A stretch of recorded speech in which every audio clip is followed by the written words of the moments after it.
Xbox On.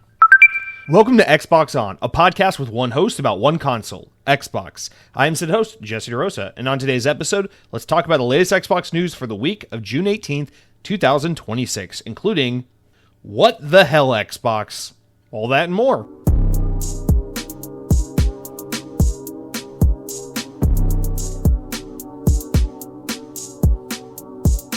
Well, welcome to Xbox On.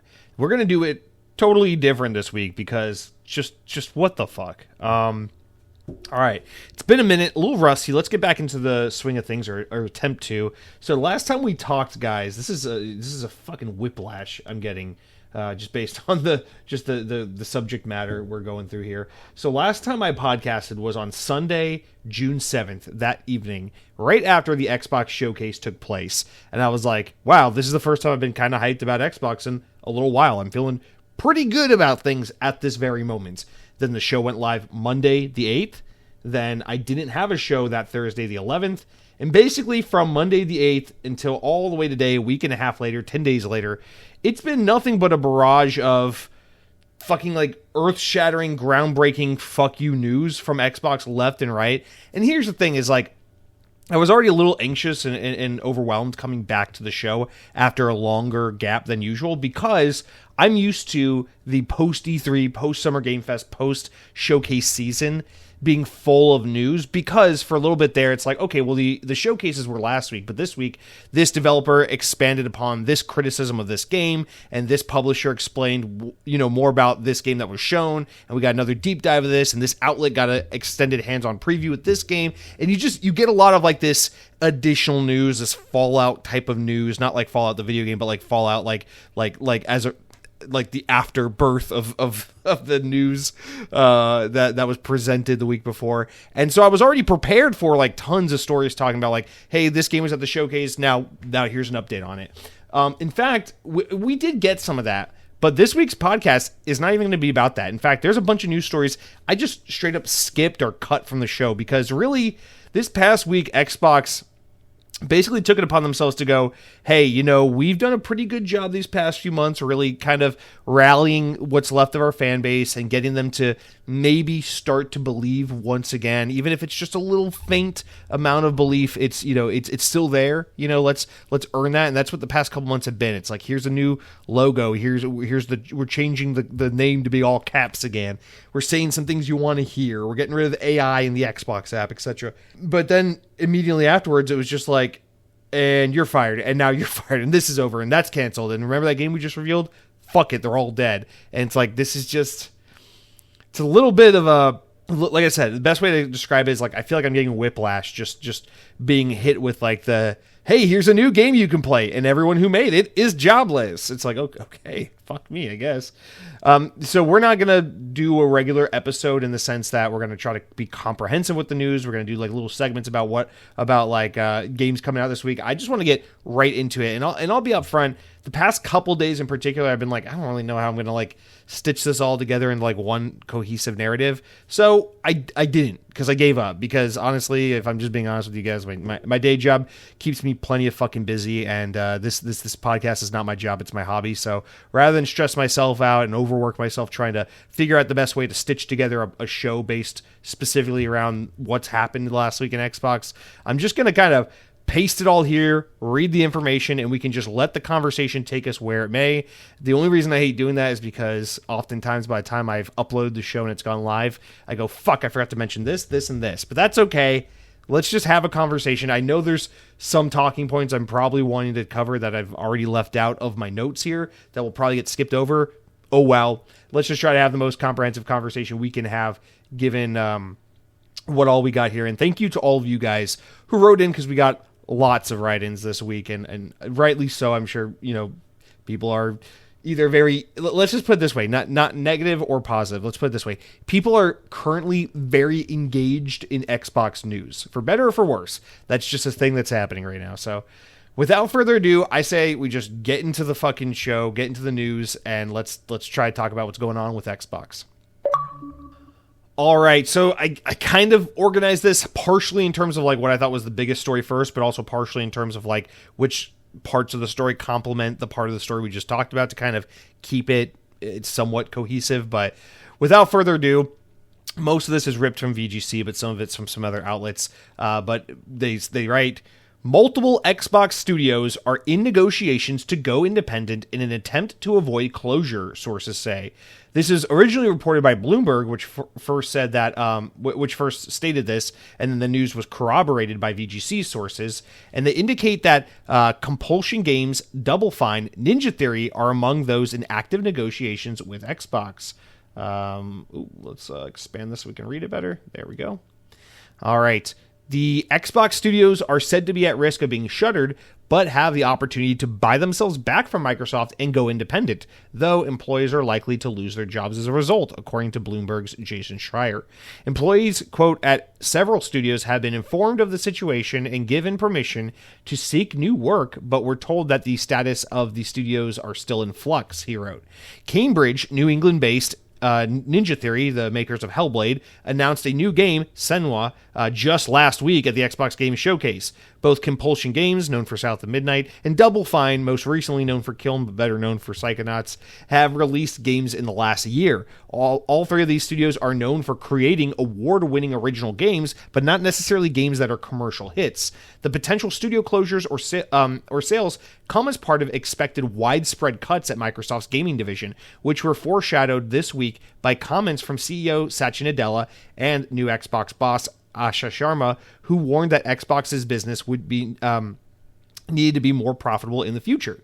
Concerns first arose last week at Xbox was planning another round of layoffs after Sharma stated during a Bloomberg Tech conference that was planned on resetting the business because it was not, quote, in a healthy spot. Shortly afterwards, Bloomberg reported that Microsoft was planning significant cuts to its gaming division, reportedly planned to take place shortly after the end of the fiscal year on June 30th. So basically, beginning in July, beginning next month. In the same time frame, Sharma sent a surprisingly candid note to staff in which she shared the quote realities that they need to navigate, claiming that Xbox's annual revenue had declined nearly $500 million in 5 years, with hardware costs up 4 times, and its studio system overextended.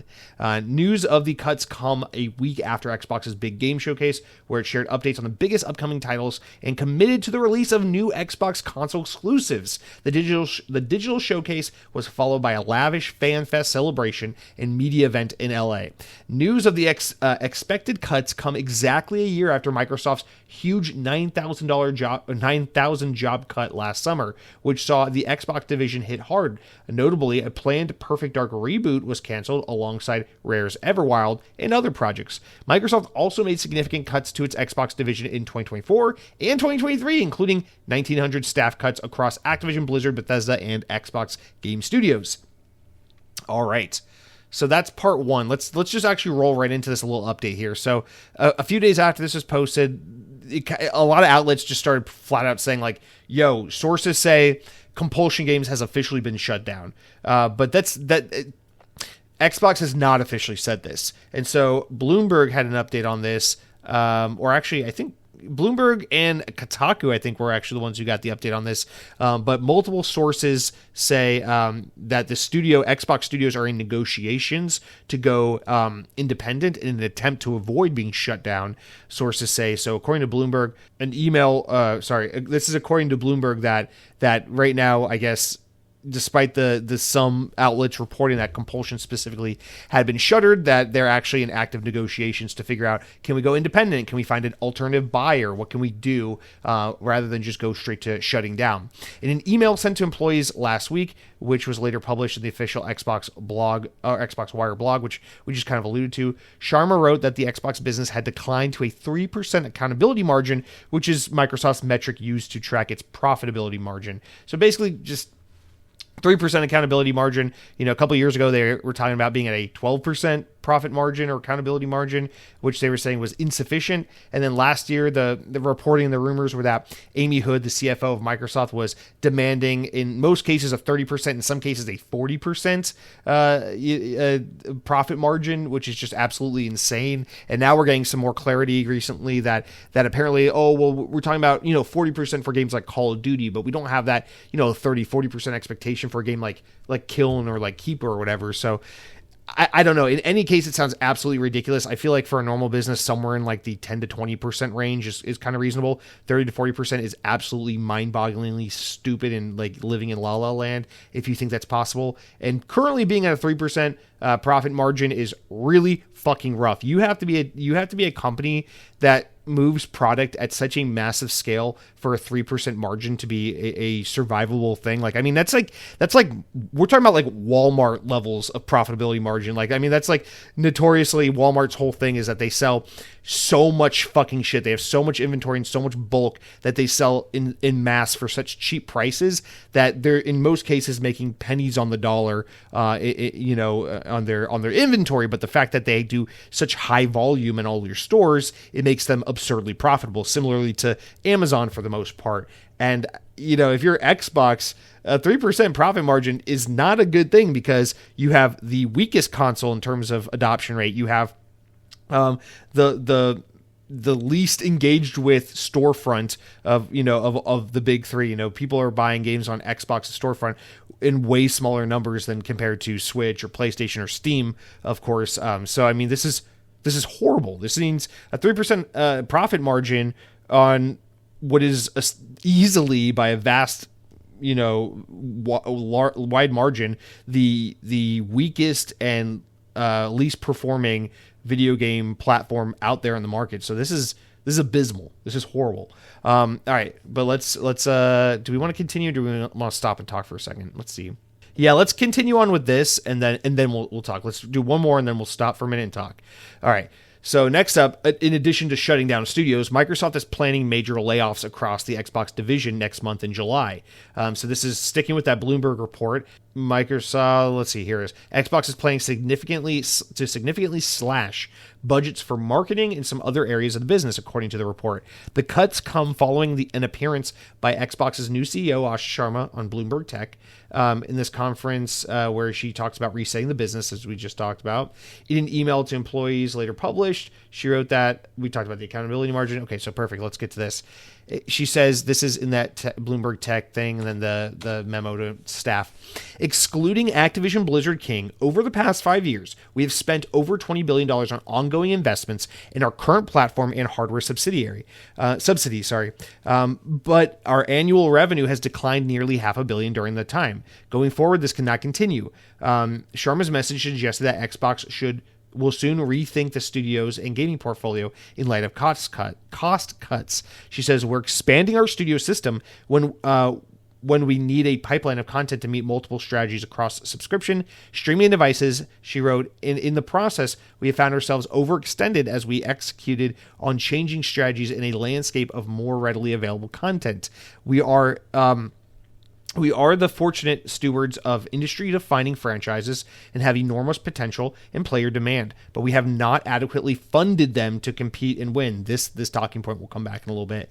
At the same time, we saw this past weekend at the showcase a reliable pipeline of first and third-party exclusives and new IP are critical to our success. We need to release a balance between these and our other investment priorities over the next 5 years. Whew. So let's stop there. Let's start off with a comment to kind of kick things off. Cronky writes in and says the following.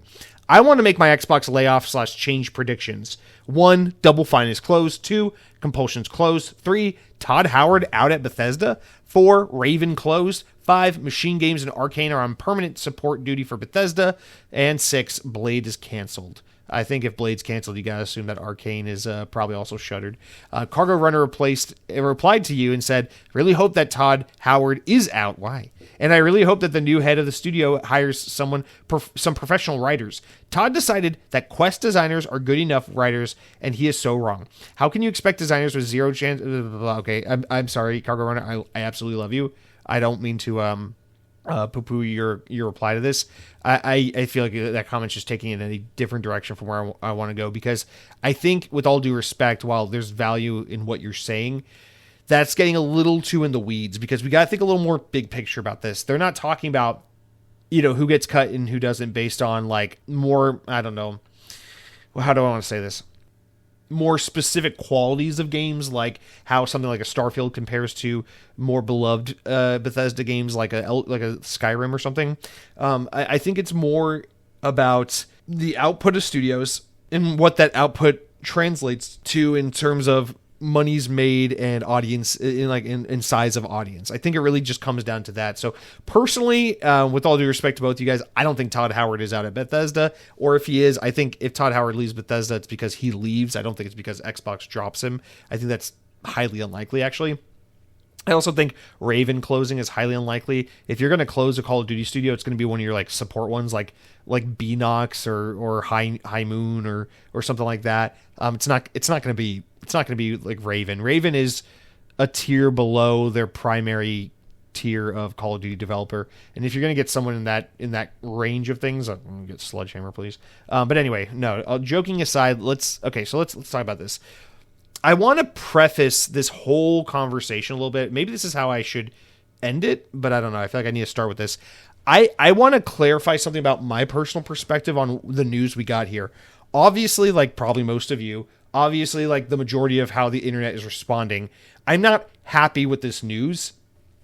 I think this is overall Xbox bad, kind of news, and it's nothing anyone wants to hear. It doesn't instill any confidence or faith or fanfare in this brand whatsoever. That goes without saying. That's obvious. But I do want to make one thing perfectly clear. Oh, I'm sorry, buddy. I didn't know my cat was right here. Oh, this is a cutie booty. All right. I do want to make one thing clear, though, and it's that I was very frustrated with Xbox when they shut Arcane Austin. I was very frustrated with Xbox when they tried to buy Activision. I was very frustrated with Xbox when they shut down Lionhead back in 2014. I was very frustrated with Xbox last summer when they I think the most frustrated I've been with Xbox when they canceled Perfect Dark. Honestly, I feel like canceling Perfect Dark and Everwild, but mostly Perfect Dark, it like directly correlates with me starting to like how the last year I've tapped out of Xbox a lot and been like, fuck it, I'm playing my Switch too. Honestly, that was a huge part of it. But there have been plenty of brain dead decisions at Xbox and plenty of nuclear fallout, it feels like, as a result of those bad decisions. But this is a series of very bad things that have to happen at Xbox that are difficult decisions that probably need to happen as a result of very bad decisions that a lot of people thought were good decisions 5, 6, 7 years ago that were not good decisions, or those decisions were not, the consequences of those decisions were not properly managed over the time of, since those decisions were made. So without being too vague, getting into it a little more specifically, I think, and I don't want to say Phil Spencer or Sarah Bond or Satya Nadella or Amy Hood. I don't want to name names, or names that I don't know that have a hand in this. But I do want to say, I think in 2018, the decision to acquire Obsidian and Playground Games and stuff was amazing. Just think about the gut reaction of when that happened. They announced all this. They said, we're forming a new team. It's called the Initiative. We're going to make AAA games. Fucking hype. We're buying Obsidian. They have a history with Xbox. They make great Western RPGs. We're gonna add them to the family and get our own like Bethesda style games. Fucking awesome. We're all hyped, right? Oh, hey, we bought Playground Games. We have such a great relationship with them. They've made these Forza Horizon games. They're fantastic. They're a natural fit with Xbox. Fucking great. We're all hyped. And then they're like, oh, and we're buying Compulsion. And it was like, what? Why? And they're like, oh, we're buying fucking, I don't know. We're buying, what was I about to say? Ninja Theory. And it's like, oh, yeah, Heavenly Sword was cool, I guess. Why are we buying them? And those kind of studios come as like this like, what the fuck moment. So I think always, from the first day Microsoft announced that, hey, Compulsion is under the family umbrella. Hey, and I'm being intentional not to include Double Fine because I think that's a different talking point. But adding Compulsion, adding why do I keep fucking blanking? Ninja Theory to the family. This is something where you're gonna have to justify it. Like Obsidian made sense. There's history behind it. There's a lot of cross-pollination with this team and other teams that are very Xbox historied and aligned. The kinds of games Obsidian makes are right at home with the Xbox fan base. Like, this was one that made sense. Playground Games, it was like, oh, you have a history working together. This makes sense. But Compulsion wasn't like, that was a bad buy. Why did you do that? It was more like, okay, you bought Compulsion. That's weird. What did you see in them, and can you prove to us? Can you demonstrate by helping this team grow and be the best they can be? Can you show us through the release of a new video game why Compulsion was a team you had to buy. Because I love South of Midnight. You guys know last year I gushed about that game when it came out. But I was at the top of that, I was at the head of that pack, ringing like the why the fuck are you buying Compulsion kind of argument. And I think part of what happened is Xbox has had all this time with all these studios, and particularly in the case of like Ninja Theory and Compulsion, they haven't proven these teams at all. When Xbox bought We Happy Few or Compulsion, it was like either right after We Happy Few came out or like right before it came out. But it was like imminent. It was around that time. And then basically from the time Xbox bought them until last year, all they did was work on one fucking thing. From 2018 to 2025, for 7 years, they made South of Midnight. And I like South of Midnight a lot, but I say this as someone who's one of the bigger fans of South of Midnight. That game has no reason to have taken 7 years to make and does not justify the budget and the time spent on that product, because I think the scale, the detail, the attention, the amount of mechanics and gameplay loop and everything there doesn't scream 7-year big budget. It screams 3 years medium budget. And I say that as someone who loves that game. But I'm just being honest. It's the game's heavy lifting is done through its soundtrack and art, not through its, expansive, open, beautiful game that, that's like super intricate and detailed. It's a narrative, linear art piece. So I think Xbox really failed to justify these studios. You think about Ninja Theory. It's like, do we even have to get into the Ninja Theory one? I mean, like, dude, come the fuck on. Nothing bummed me out more than in 2020 when they announced the Xbox Series X. They're like, all right, here's the game we're going to showcase with it. And they're like, Hellblade 2. I'm like, this is incredibly underwhelming. This is incredibly lame. It's like I don't know, man. It's like if Nintendo was like, all right, guys, we know you wanted a sequel to the Switch. Introducing the Switch 2. And to show off what the Switch 2 can do, we're so excited to announce Ring Fit Adventure 2. It's like, I'm not saying that game wasn't a cool one-off. I just didn't need a Ring Fit Adventure 2. And for different reasons, but the same concept applies. It's like, I didn't need a Hellblade 2. Hellblade was a great one-off. Now go back to making kick-ass action games, combat-focused games. And I just think in the 7 years Xbox had them, for the amount of output and the amount of money and time wasted, I can't believe all they got out the fucking door was Hellblade 2. Like, it's mind-blowing. Like, blame it on Ninja Theory, blame it on Xbox for poor management, blame it on a combination of the two, probably. I don't know. But, like, these teams didn't justify themselves. And so while no one wants to see a studio closure, no one wants to see someone lose a job, no one wants to see a studio get shut down, it's like, I don't know, man. I'm not going to lie to you. 2 years ago, 3 years ago, 4 years ago, the conversation around these teams was like, when's Hellblade finally going to come out? When's Compulsion going to announce their new game? When's Compulsion's game going to come out? I can't believe they've been with this Xbox for 4 or 5 years and they have like nothing to show for it. It's like, that was the conversation. And so 7 years in, where we have new leadership and Phil Spencer's out and his vision is cut and it's off the table, and now we're trying to figure out how to make Xbox profitable and work again. You're looking at these teams and it's not like South of Midnight sucks. It's like, yeah, South of Midnight is a game that should have cost like $50 million and taken 3 years to make, not like $200 million and taken 7 years to make. Like, this is, and I'm exaggerating and fudging some numbers just to kind of make a point, but like, you get the idea. It's like, how do you justify this money and this time for this end result? And I think if you're looking at Xbox and you're Asha Sharma and the new leadership, who are coming from a totally different perspective, who are very business minded and aren't necessarily gamers, they're here to make a business function more efficiently and profitably. I don't understand how you don't walk in the room and go, wait, you have this team in Canada and they're doing what now? Okay, it's like 90 people.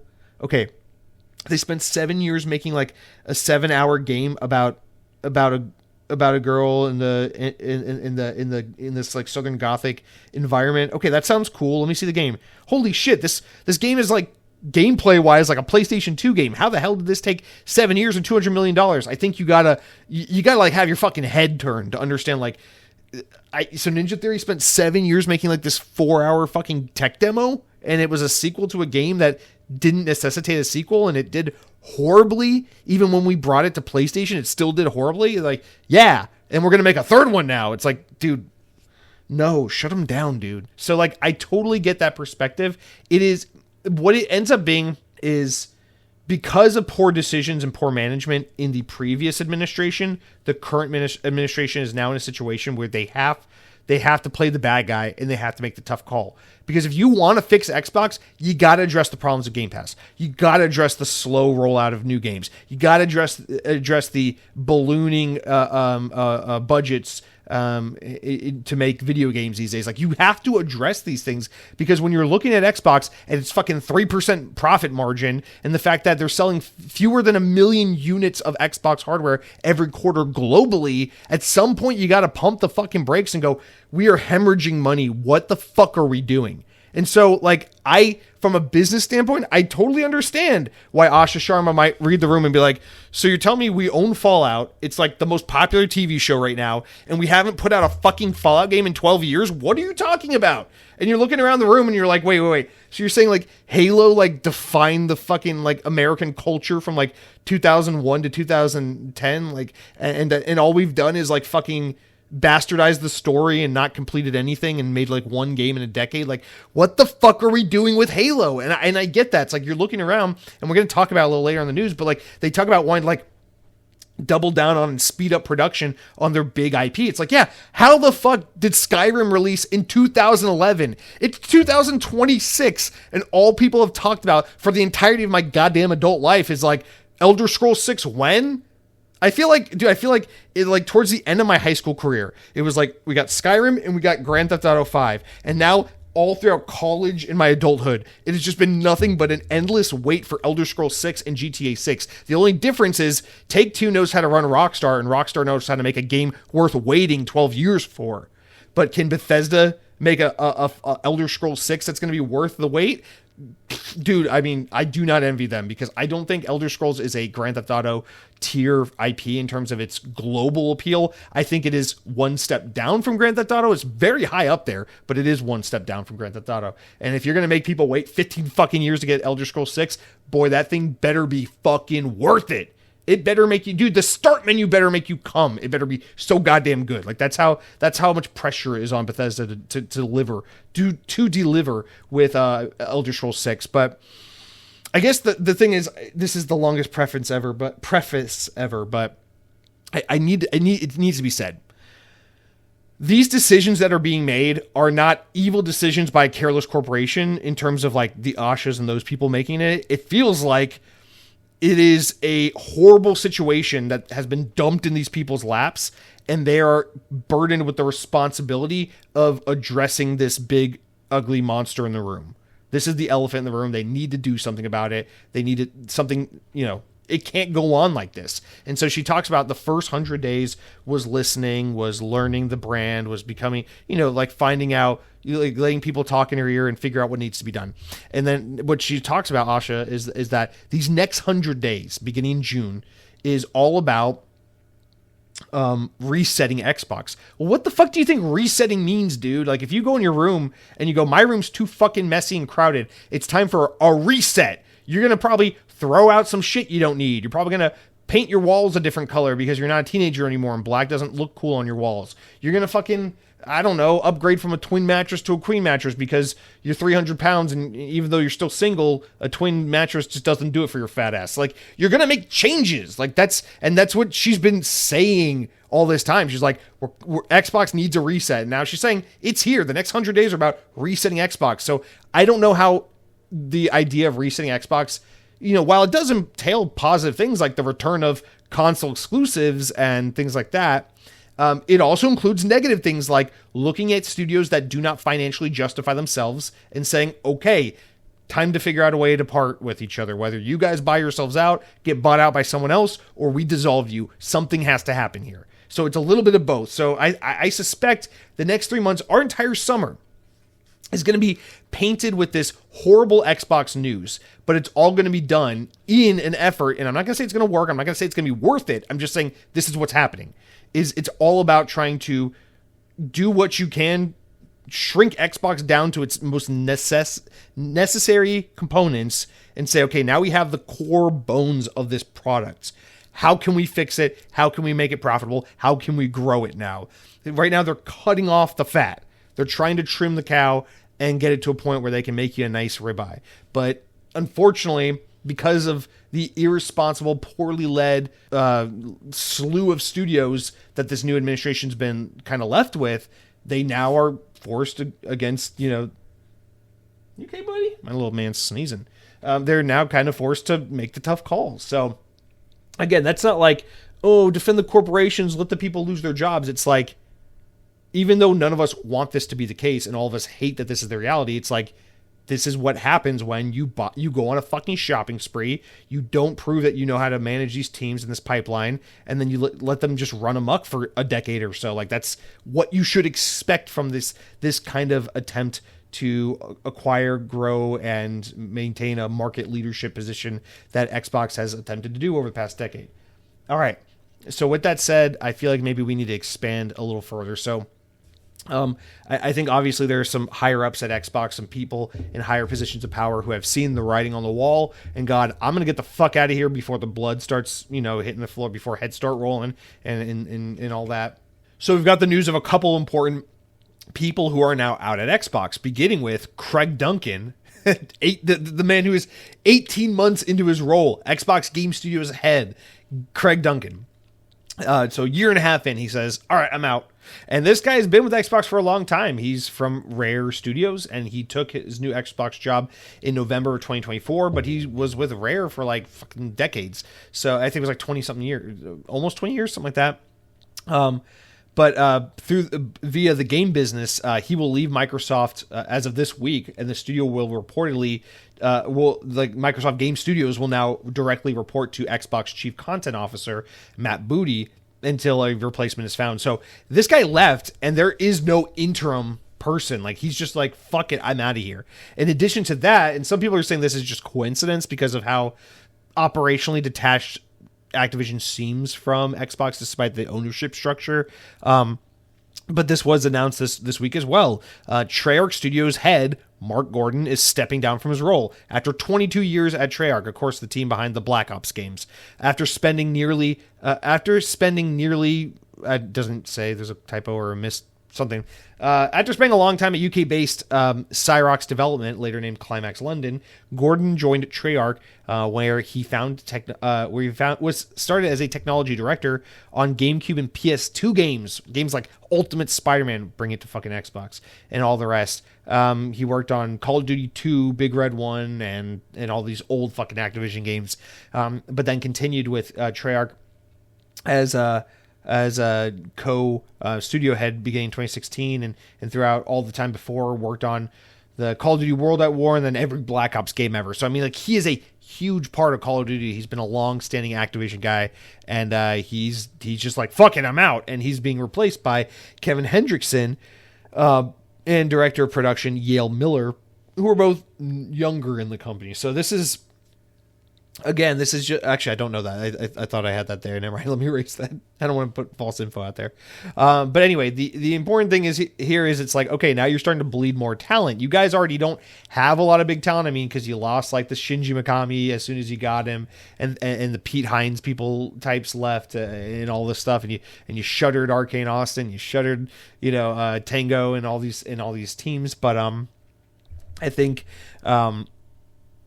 losing even more big talent is a huge fucking deal. Craig Duncan has been with Rare forever, and what's the other guy's name? He just replaced what's his name, Phil Hartman or something, the guy from Turn 10 that was running Xbox Game Studios for a little bit. And I mean, like, this is a huge shift. You keep having like these top dogs at some of your top studios step into this role leading Xbox Game Studios, and then they're just fucking out in like no time at all. It must say something pretty bad. Like, doesn't it kind of suggest something shitty is happening over at Xbox? I'm sorry, but you keep getting in the way.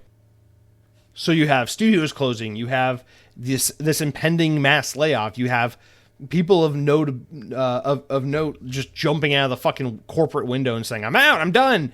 And it's all just spelling like absolute doom and gloom for Xbox. So showing that obviously this is going to be the start of a massive upheaval at Xbox. And I think it's important to note that additionally these departures and these layoffs and such, you just got to think about what that does for the morale at Xbox, it's like, even if you get to stay, even if management's like, hey, we really believe in what your team is doing, you guys are totally safe, don't worry. Like, it's like, at the end of the day, if all you see is this culture of like every year there's mass layoffs and bad things happen constantly and it never gets better for our team, it's like, eventually your team is going to probably not feel like underdogs, not feel like successful people, not feel like winners. They're just going to feel like really downtrodden, down and out losers. Because like this is like the expectation you've set for them. Like, this is your life. You're always going to be making subpar games that are overpriced, over budget, and taking way too long, and everyone's going to laugh at your games, and then they're going to go play PlayStation, Steam, and then we're going to shut you down. You're going to lose your job at Microsoft. Say goodbye. Like that's like kind of the precedent you're setting for your people. So it's great that, you know, there's going to be so many people and teams left after the layoffs. When you technically think about it, but like they're just all going to be like in the fucking corner, shaking out of fear, wondering if their family's going to be able to eat tomorrow. Like, it's just, I don't know what the fuck to say. But anyway, let's continue to tie up this overarching big story, getting into more like business strategy things, comments from Asha and Satya and things like that. Because we gotta talk about these couple last things before we can really kind of have some other bigger picture talking points and discussions. All right, so Xbox has reportedly given the green light to fast track new Fallout games. Microsoft is reportedly considering. So this is a couple things. Microsoft talking about what they're going to do with Xbox, and Xbox talking about new other IP they need to like turbocharge investment, and I hate that term. Anyway, so Microsoft's reportedly considering spinning off Xbox into its own separate subsidiary and fast-tracking plans for new Fallout and Elder Scrolls games. That's according to reliable information, which claims that Microsoft hasn't ruled out spinning out or restructuring its gaming division as a wholly owned subsidiary and creating a joint venture with other partners as Xbox continues its reset under new CEO Asha Sharma.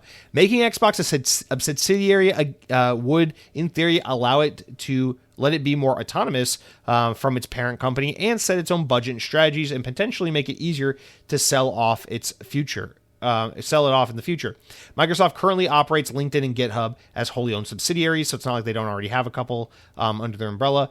Microsoft doesn't have any imminent restructuring plans, but those options are on the table. The information's sources have said that Nadella and Amy Hood haven't ruled out restructuring Xbox's relationship to Microsoft at some point in the future, if doing so would help make Xbox more successful as a business.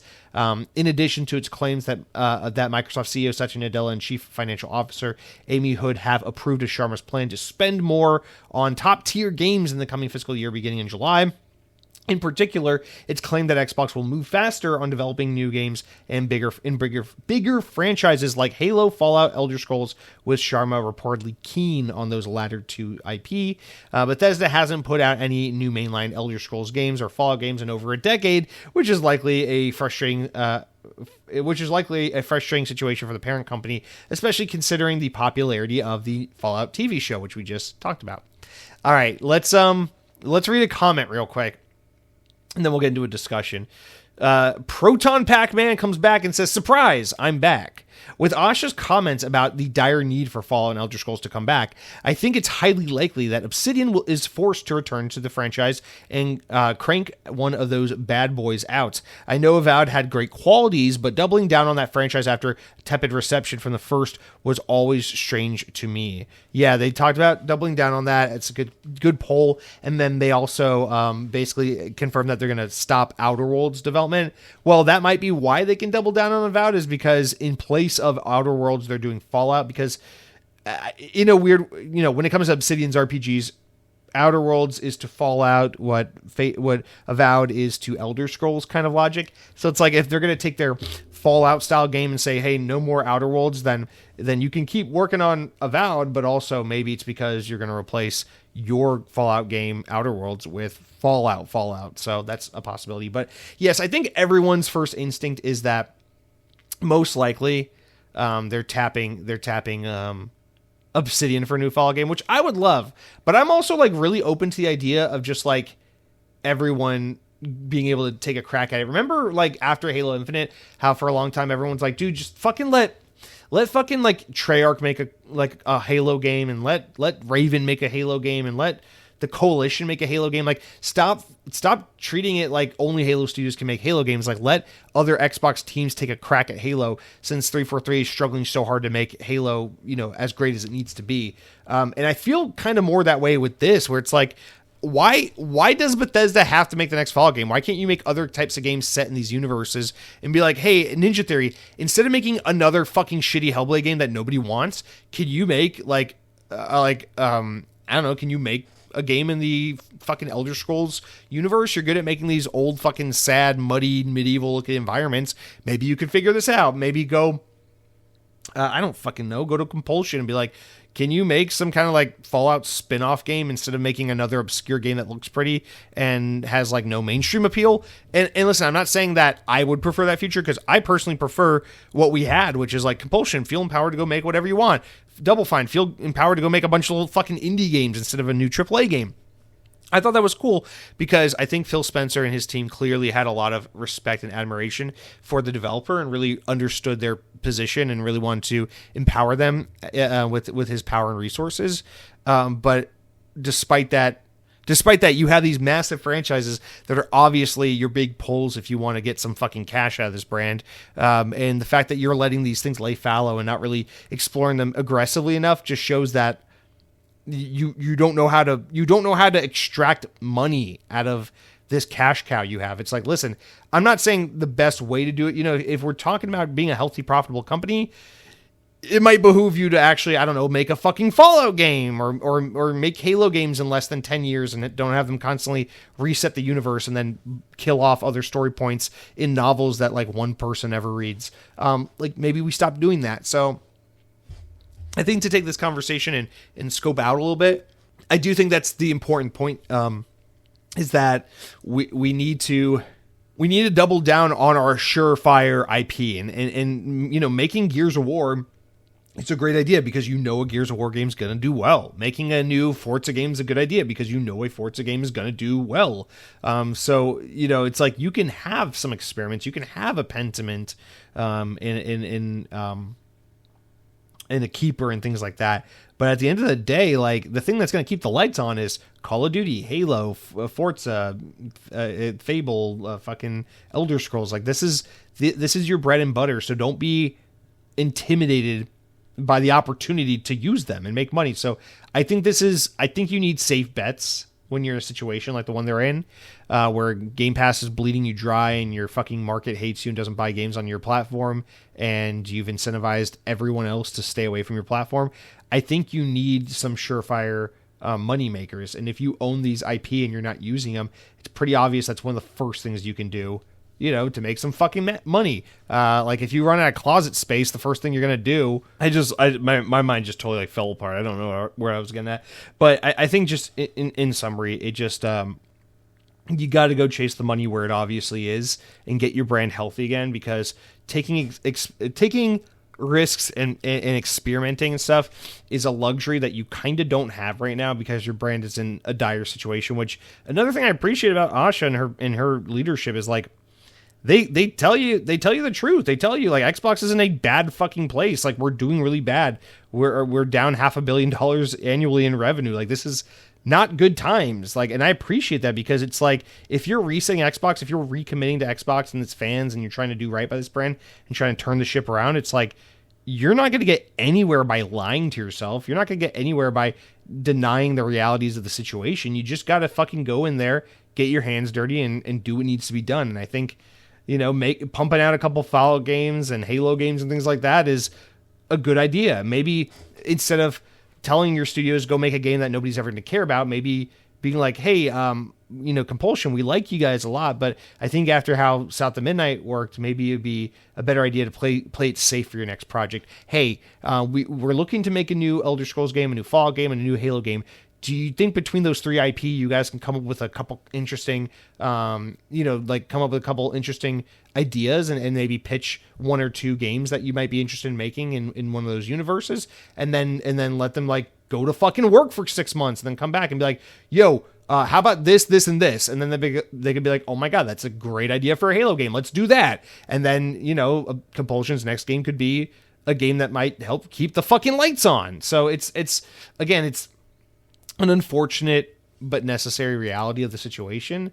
But I think these decisions aren't being made because it's like out of disrespect for the studio or callousness towards people's jobs. I think it's Xbox is in a dire situation and they need to make these difficult but obvious decisions as a result of how things have been run the past decade. And just owning Bethesda and owning this IP and then ignoring it is just a pretty blatantly horrible way to extract money out of that massive investment you made, that $7 billion investment you made buying Bethesda and ZeniMax. So I just, again, it's not that I love what she's doing and I'm here to defend her all day on it. It's that I think you'd have to be pretty fucking oblivious or living like in a false reality to think that these kinds of decisions weren't both inevitable but also in this instance necessary. Not necessary because making people lose their jobs is always the right thing to do, but necessary in that these bad decisions that were made years ago that we criticized years ago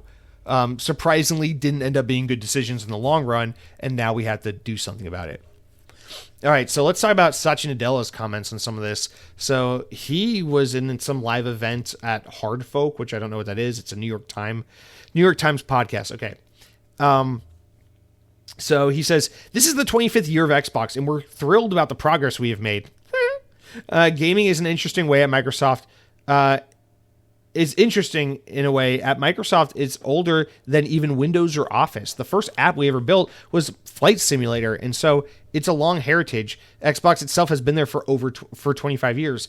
I always hate when they pull the Flight Simulator thing out of their ass. It's like, listen, the fact that you guys made Flight Simulator before you made Office or Windows is completely coincidental and inconsequential to your foray into the Xbox brand years later.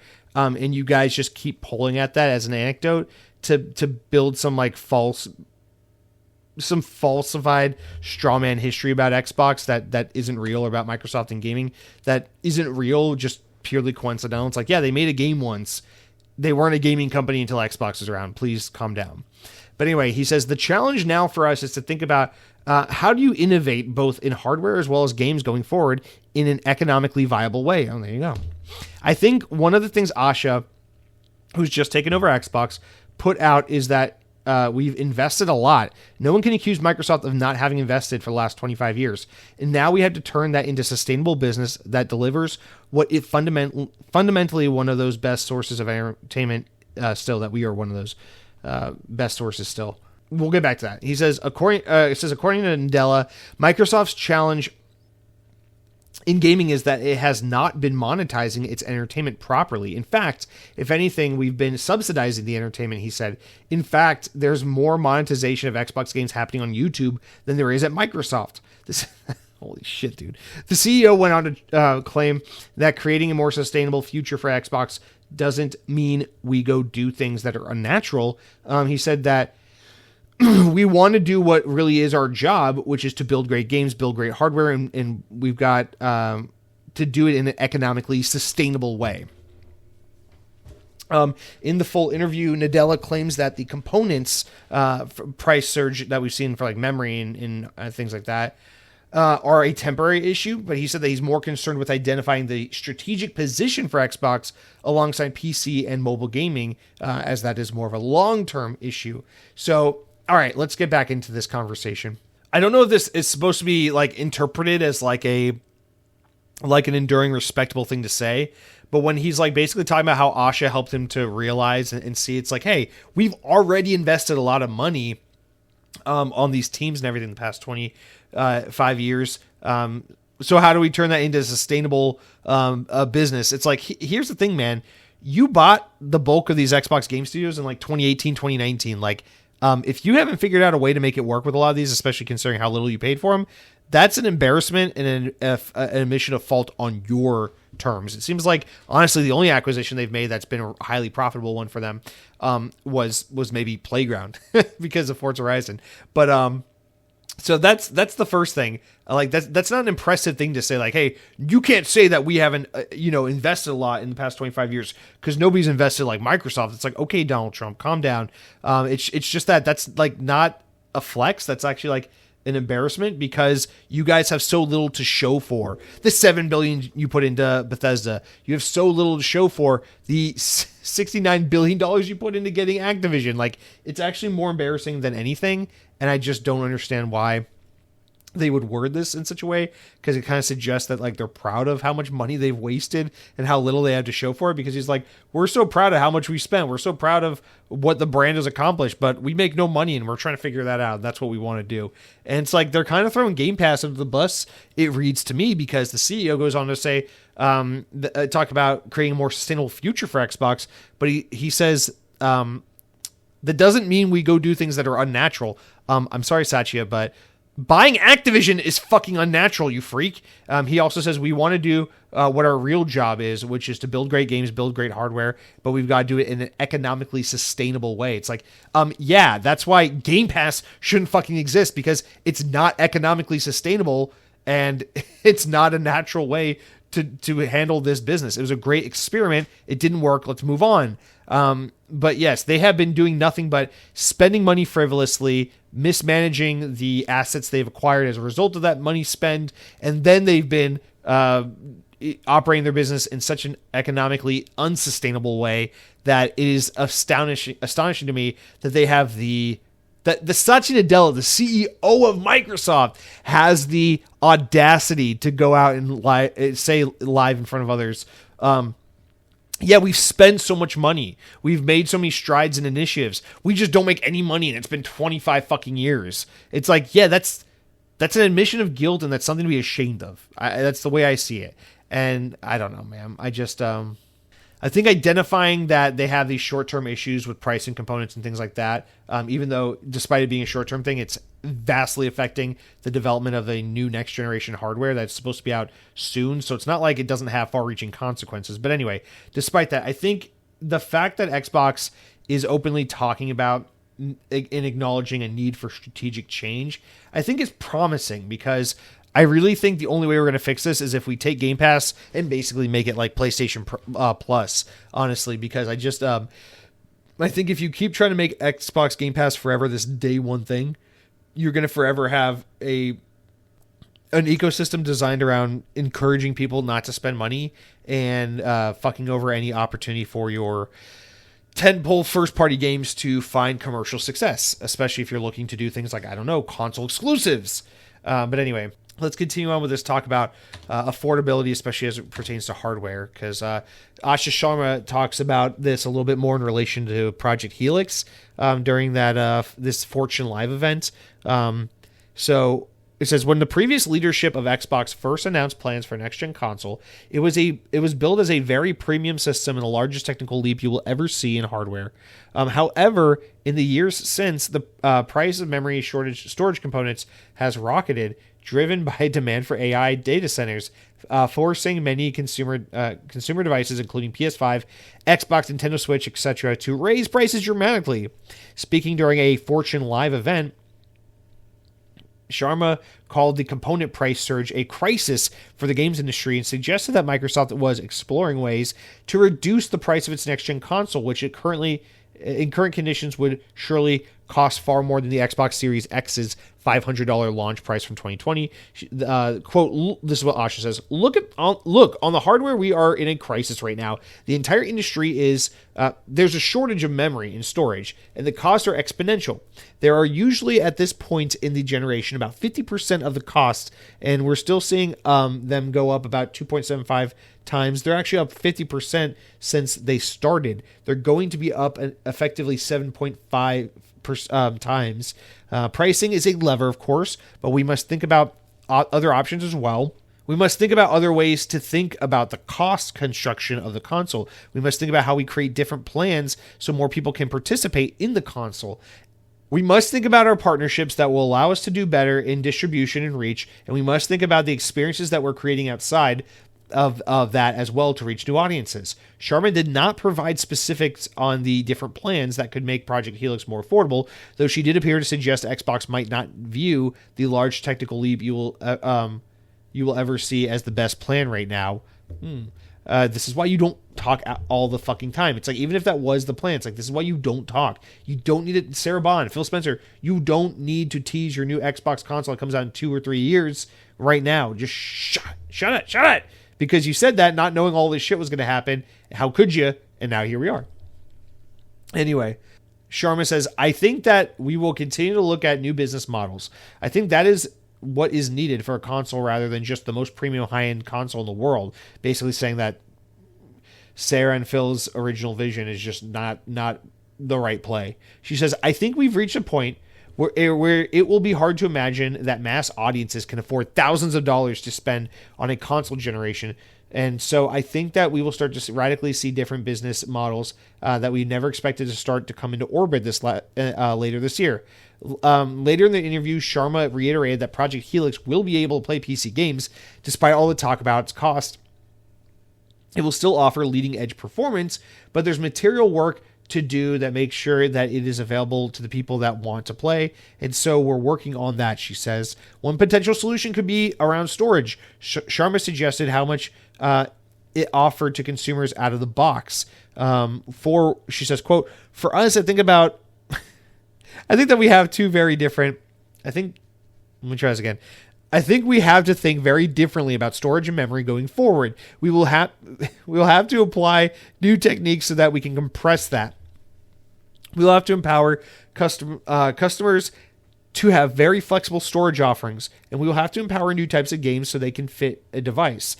And there's going to be a lot of innovation. This will take years, not days, not weeks, but we'll go through it together with the community. Okay, so I know a lot of people online have already pointed to, like, well, they could use a lot of, like, this is where you can use AI technology, not, in generative AI art content, but rather that you could use AI chips and stuff to help, like, super speed the processing and get higher quality and expand, I don't know, visual stuff. I'm not smart enough to know how this stuff is said. I'm not going to pretend to know the ins and outs, but that essentially you could use AI chips and modern technology to help performance boost the hardware that is otherwise mid-range or less than top of line, and so that they could use stuff like that to help lower the cost and help have a machine that does high performance output and can play serious games, but also does so with some aid and not necessarily the most expensive hardware components. And I think I think clearly they don't have the answers on this, and it's not the time to get into it, but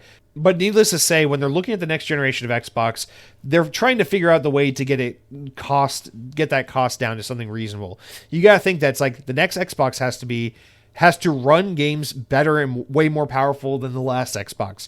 So you think about it, in 2020, the $500 Xbox Series X, we had to top that, but the console can't be like $9, $10, $1,100. It's got to be like $500, $600, $700. So I think they're trying to figure out how to achieve that type of experience without putting in the just purely the hardware components in order to achieve that, because it's going to be incredibly expensive with where things are right now. And so I think that it's really cool to see them talk about this in a way where it's like, listen, we got to think more creatively about the next console. It's not just about pushing power for the sake of power, because much like how American muscle doesn't outsell Japanese hybrid cars, the Xbox, in all the years that it's tried to be the most powerful console ever made, hasn't really put a dent in Nintendo or PlayStation. So I just think it's super critical to note that thinking about this from new perspectives and trying to think from a cost control perspective and trying to think of getting the best bang for your buck might lead to some creative avenues. And I think admitting that that's kind of the approach you need to take is really, really cool, as opposed to just like, oh yeah, we're, sure, no one's buying our fucking hardware right now, but we're about to make the most powerful console you've ever seen, even though nobody gives a shit because no one's going to buy it. Like, that was kind of the vibe we were getting from like Sarah Bond and Phil Spencer's comments about Helix a year or 2 years ago. But to hear Asha Sharma be like, no, it's going to be a great device, but we have a lot of hurdles to overcome, and we got to figure out how to make this thing as affordable as possible, without really compromising what people expect from the next generation of Xbox hardware. I'm like, oh, okay, that's actually good to hear. That's interesting to me. So I like that shit. I'm happy with these kinds of comments. So I think that's the last of all the negative talk, all the news this week that's like, hey, Xbox is fucking dying. I'm sure there's, like I said, I'm sure there's other stuff I missed, but I'll kick myself for that later.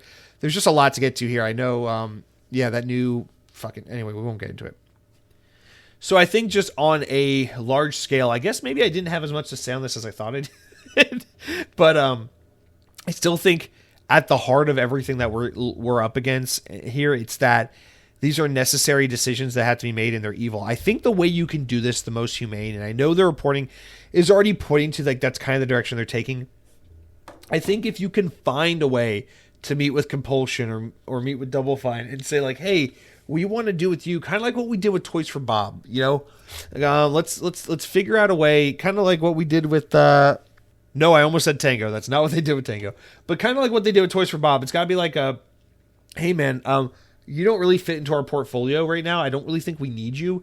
Can we figure out a way to maybe spin this off and you guys can go do your thing and we can do our thing and we can go our separate ways? I think that's awesome because you're not shutting down a studio. You're giving a team its independence back and letting them fight for themselves, which is, fine. The people who found that business probably fucking made out like bandits when Xbox bought them. So the upper people at that studio are probably totally fine, and it gives the rest of the people an opportunity to live to see another day and not honestly have to live in fear over the reign of a massive corporation like Xbox. So I like the idea of Xbox identifying teams that don't fit their needs and saying, okay, we have to cut you Double Fine, okay, we have to cut you Ninja Theory, but what we want to do is figure out how can you go independent? How can we help you transition to a new life that continues forward, not one that ends because we kill you and shut you down?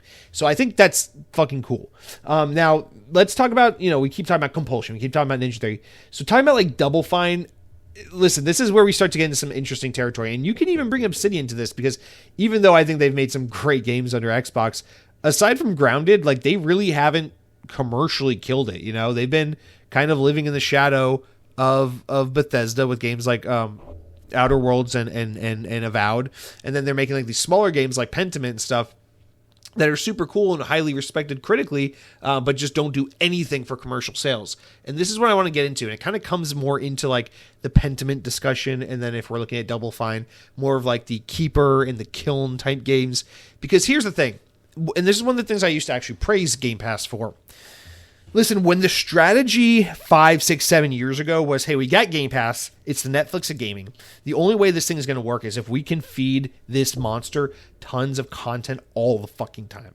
I thought that moves like getting a Tango, getting a Compulsion, getting an Undead Labs type thing, I think those decisions seemed, getting In Exile, these decisions seemed really great at the time because the idea was, okay, if the plan is that Game Pass will offer huge titles like Starfield and Halo, and then it will offer games that are so content rich you'll be playing forever, like fucking Grand Theft Auto and Minecraft, and then it also offers games that are weekend experiences, maybe just games you download and play for one night only and then move on to something else. So you get like these indie arcade shooters, and you get some games from Xbox first party that are smaller, more creative, artistic indie style ideas like Keeper or Kill and whatever, right?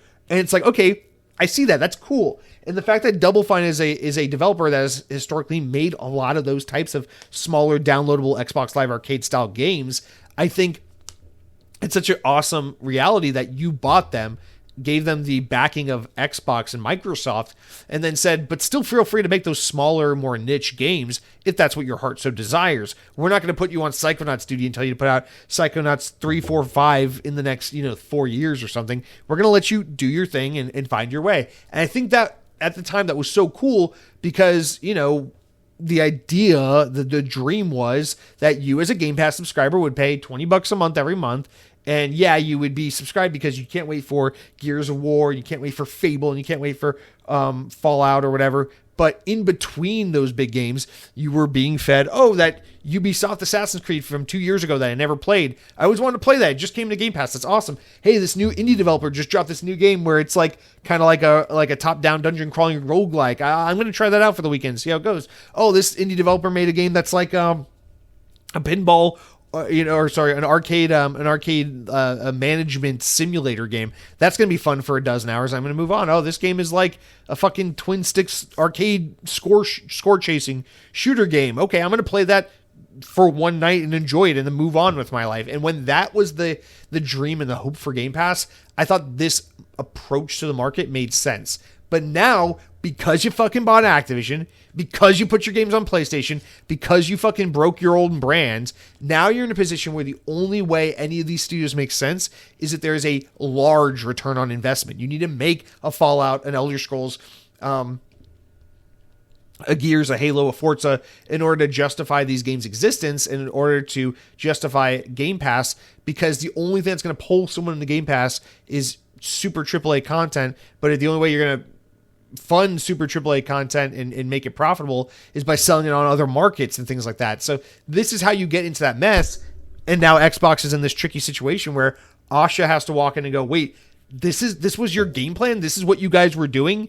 You bought teams like Obsidian and said, go do whatever. You bought teams like Double Fine and said, I don't care. Go make indie games that the majority of people don't care about. You fucking went to Bethesda and said, yeah, so what if it's been 15 years since we got an Elder Scrolls game? Who cares? You looked at those teams and you let that roll. And then all these years later, you're like, wow, we're not making any money off of any of our fucking games. It's like, okay, well, now you're going to double down these teams to start really demanding a lot from them. The thing is that the business model that these teams were acquired and brought into when Xbox purchased them is not the business model that we're at now. And I actually feel really bad, because you think about, like, if you are a team like Obsidian and you were told by the Phil Spencer team, like, hey, be creative, go follow your passion, build the games you want to play. You know, they're lucky that Grounded turned out like it did for them. That's super popular, because there's nothing about that game on paper that screams that it should be a massive hit.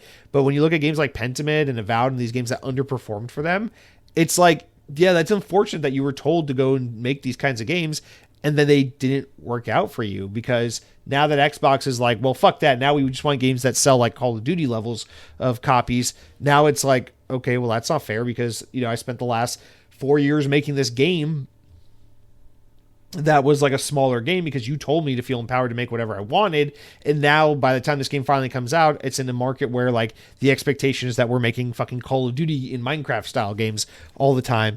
And it's like, that's the situation I think a lot of these developers find themselves in, especially like a Hellblade, like a Ninja Theory rather, where it's like, yeah, you're on the chopping block because you keep making these like fucking like Oscar bait narrative games for like Kotaku journalists. You're not making like games that people who play video games want to play right now. And it's like, well, we were encouraged to make this kind of showpiece game when Xbox bought us, and now I guess we're being shut down because we made that kind of game instead of like a Destiny clone or a Fortnite clone or something like that, you know? So I think there's probably a lot of resentment and bitterness from a lot of studios towards Microsoft for this, like, hey, you told us to do this kind of stuff, and then by the time we made these games, they underperformed, and now you're telling us that we underperformed and we need to shut down. Like, that's fucking bullshit. And that's another one of those things where it's like, I don't think the people who work at these studios are unjustified for being frustrated over that. They're 100% justified, in fact, in feeling that way. But at the same time, I don't really blame the Asha Sharma administration for feeling, you know, for being like stuck in a rock and a hard place, because they didn't decide to acquire Double Fine. They didn't say, yeah, instead of making Psychonauts 3, how about you make a pottery multiplayer brawler game that nobody's going to give a shit about. And I'm sorry, Kiln. Like, I bought Kiln. I tried to play Kiln a couple of times. I think it's cute. I like the concept a lot. The game just doesn't do it for me. It's boring, in my opinion. It's just not my cup of tea. But like, the point being that listen, the previous administration bought that team and enabled them to do shit like this. And I love Double Fine, man. Like, I love Psychonauts. I loved Keeper that came out last year. I think it's a shame that more people didn't enjoy it. I thought the game was excellent. But it's like, if you were bought by one administration with the MO to make the games that inspire you to create shit, and then by the time you've put out a couple of these games and they've underperformed, there's a new administration that's like, what are you doing? You weren't making mega hits. It's like, well, that's fucking annoying, because you were just doing the thing you were told to do, and the thing you were told to do just so happens to take 4 to 7 years these days, because game development is a fucking slog. And I do feel for teams from this perspective. Listen, I think the best you can hope for in all this situation is that hopefully these teams are all able to either go independent or be acquired by someone else. You know, like, how fucking insane is it? We haven't even talked about this. That they showed a new Hellblade game, and then days later, the news was like, yeah, and the people that make it are fucking gonna get canned tomorrow. Like, why did they show that game? Because they knew they were gonna shut down Ninja Theory, and they're like, well, let's show this game anyway, because maybe it will help us, like, advertise the studio and sell them to a potential buyer. Maybe Focus Entertainment will want to buy them if we show off this game. Like, hey, it's a lot more combat focused than the first two. I don't fucking know what the logic is, but like, you know, I joked at the beginning of the show about feeling like the whiplash. Like, nothing makes me feel this whiplash more than the fact that a few days ago I was watching TV and they're like, and we're making Hellblade 3. And then like 48 hours later, I was like taking a poop looking at my phone and the internet was just like, oh my God, they canceled Senua and are shutting down Ninja Theory. I'm like, dude, why even have that in your fucking presentation? Now there's reports online apparently that Xbox knew they were going to, you know, shut down Ninja Theory when they were making that event. So it's like they walked into that event to show off a game they knew they were going to cancel a week later. Like, what the fuck is this? So I don't know. Again, give them the benefit of the doubt. Maybe that was a way to advertise the game, market the game, and market the studio to potential interested buyers. And maybe next thing you know, either Ninja Theory goes independent somehow, or a Focus Entertainment or a fucking what are they called? Embracer Group or something picks them up. I don't know, but the best thing we can hope for is that all these teams land on their feet somewhere, and that Xbox is serious about trying to exhaust every option to keep these teams alive, even if they're no longer Xbox teams. I think that is the right thing to do. I think you have a moral obligation to help these people out, because these are teams that were fucking independent, and you went shopping for no fucking reason, and you guys did this. You ratcheted up this fucking mergers and acquisitions spree that the industry got in on, and you guys fucking ratcheted things up to the point where you got fucking Sony buying Bungie for billions of dollars and crazy shit like that.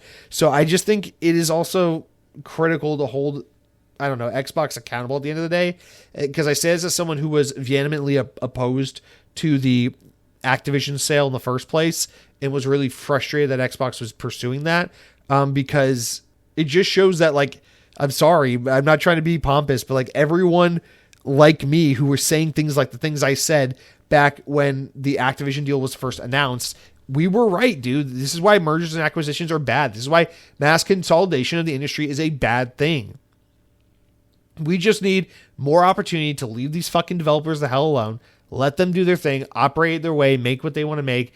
But once we start being like, oh, well, you ought to be part of Xbox, it's like you're not forcing, because obviously it's a decision that team makes to be bought out. But all you do is you just increase the risk of that team changing its identity, forever being different from what it once was, and then possibly getting shut down.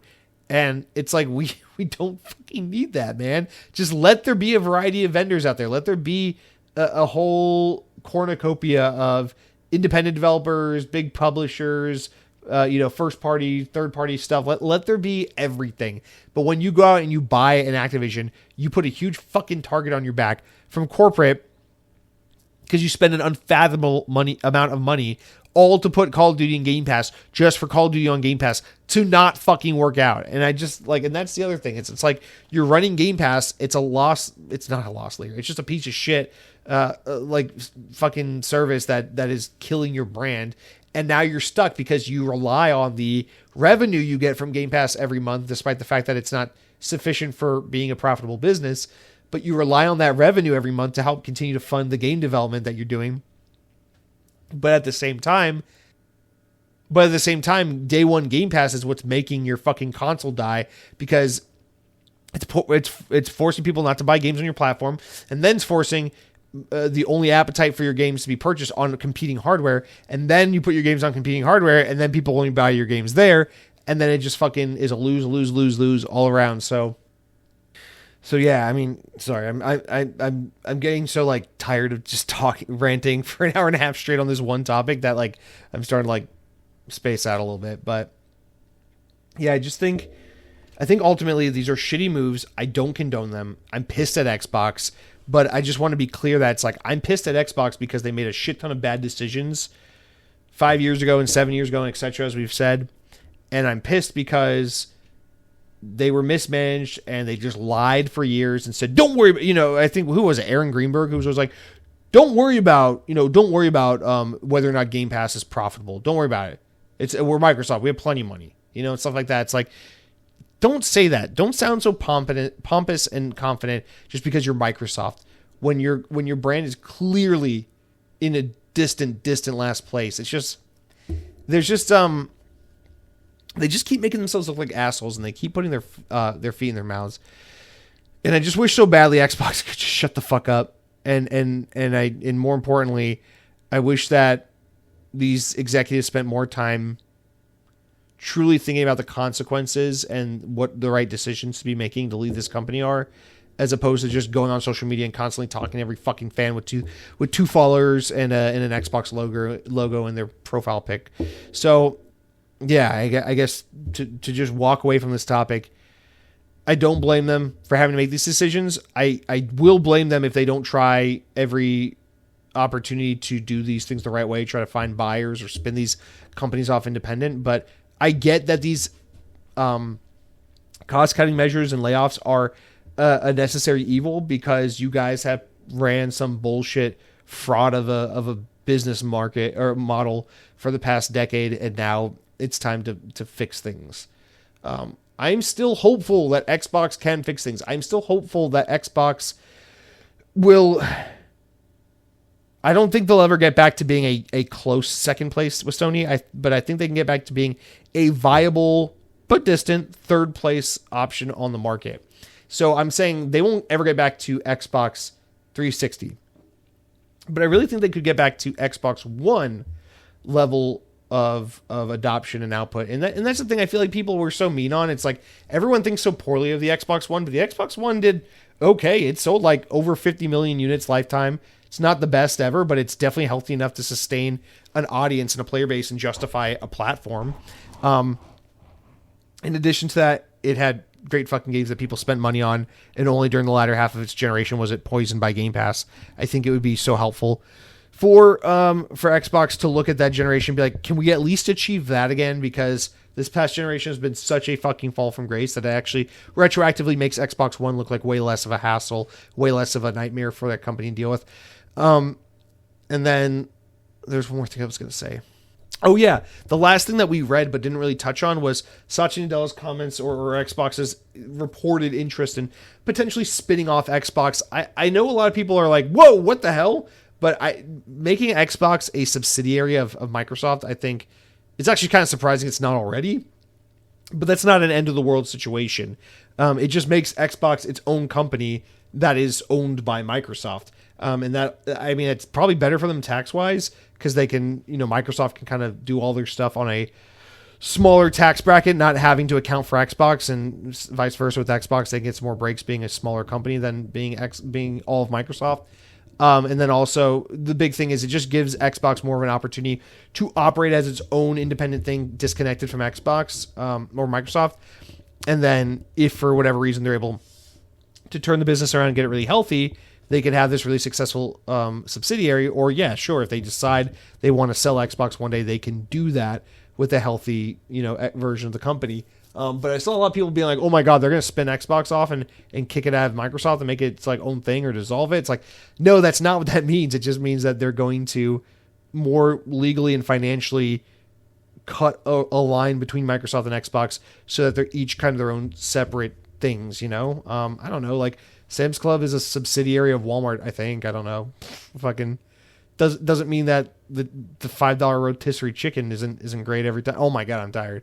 All right, guys, let's talk about one story real quick. That's not Xbox necessarily. It's a game that's on Xbox, but it's not a story about Xbox. And that is an update on James Bond 007 First Light. Now, this game is awesome. We'll talk about it in a little bit. It's what I've been playing. So I don't know why this had to happen this way. So they're celebrating. IO's like, hey, we have 3 million sales in the first few weeks. But then Amazon's head of gaming, Jeff Gaddis, then comes out and talks about this game, which is so weird because for those who don't know, IO got the rights to do a James Bond game and then funded and self-published this game all on their own. but during the long development of this game, the James Bond IP was purchased by Amazon from MGM. So now James Bond is an Amazon-owned property, even though when IO first acquired the licensing and started making this game, that was not the case. So now Amazon is suddenly talking after the success of this game like this is their game or something, just because they own the 007 license. And they keep putting their foots in their mouths and looking like jackasses, because let's read here. So this Jeff Gaddis guy says that sequels will be done by MGM theoretically and by Amazon Game Studios.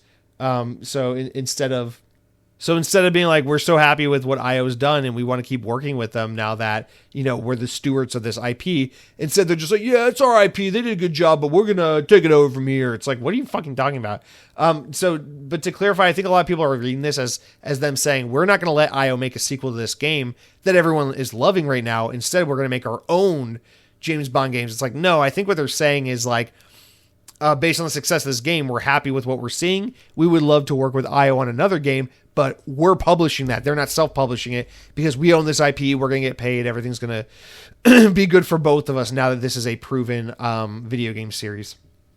So I think that's how you're meant to read it. But a lot of people are kind of taking it as like Amazon is basically saying like, oh yeah, this is our franchise. We'll take it from here, IO.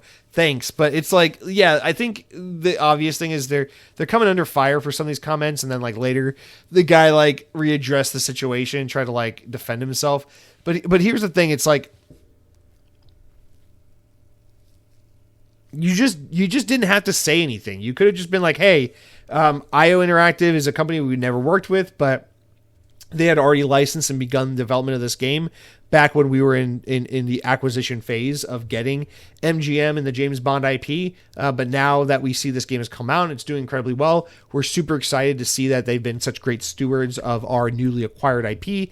And we really hope to be able to work with them in the future on potential additional entries in the James Bond video game universe. Like that's all you had to say if you want to say something. Otherwise, keep your fucking mouth shut. But just by being all high and mighty and being like, yeah, we just bought this we just bought this IP, and even though we don't know what the fuck we're talking about, we're just going to start acting like, we're going to be the stewards of gaming here because, we're Amazon. Why wouldn't we be? When it's like, in reality, nobody associates Amazon gaming with anything other than absolute abject failure. So like, you guys aren't really in a position to be talking like that. But I do think they were talking more about they'll be involved in the publishing moving forward of any James Bond games. I don't think they mean they're taking IO off as developer and not going to opt to work with them again. I feel very, very, very confident in saying that 007 First Light is almost certainly going to get another game, a sequel from IO Interactive. And fuck, I hope so, because I fucking love this game. But anyway, that's I got to get a vocal break here. So I'm going to read this Game Pass update. We're going to wrap up the news. Then I'm going to take a break and we'll come back to talk about comments and things like that and what I've been playing.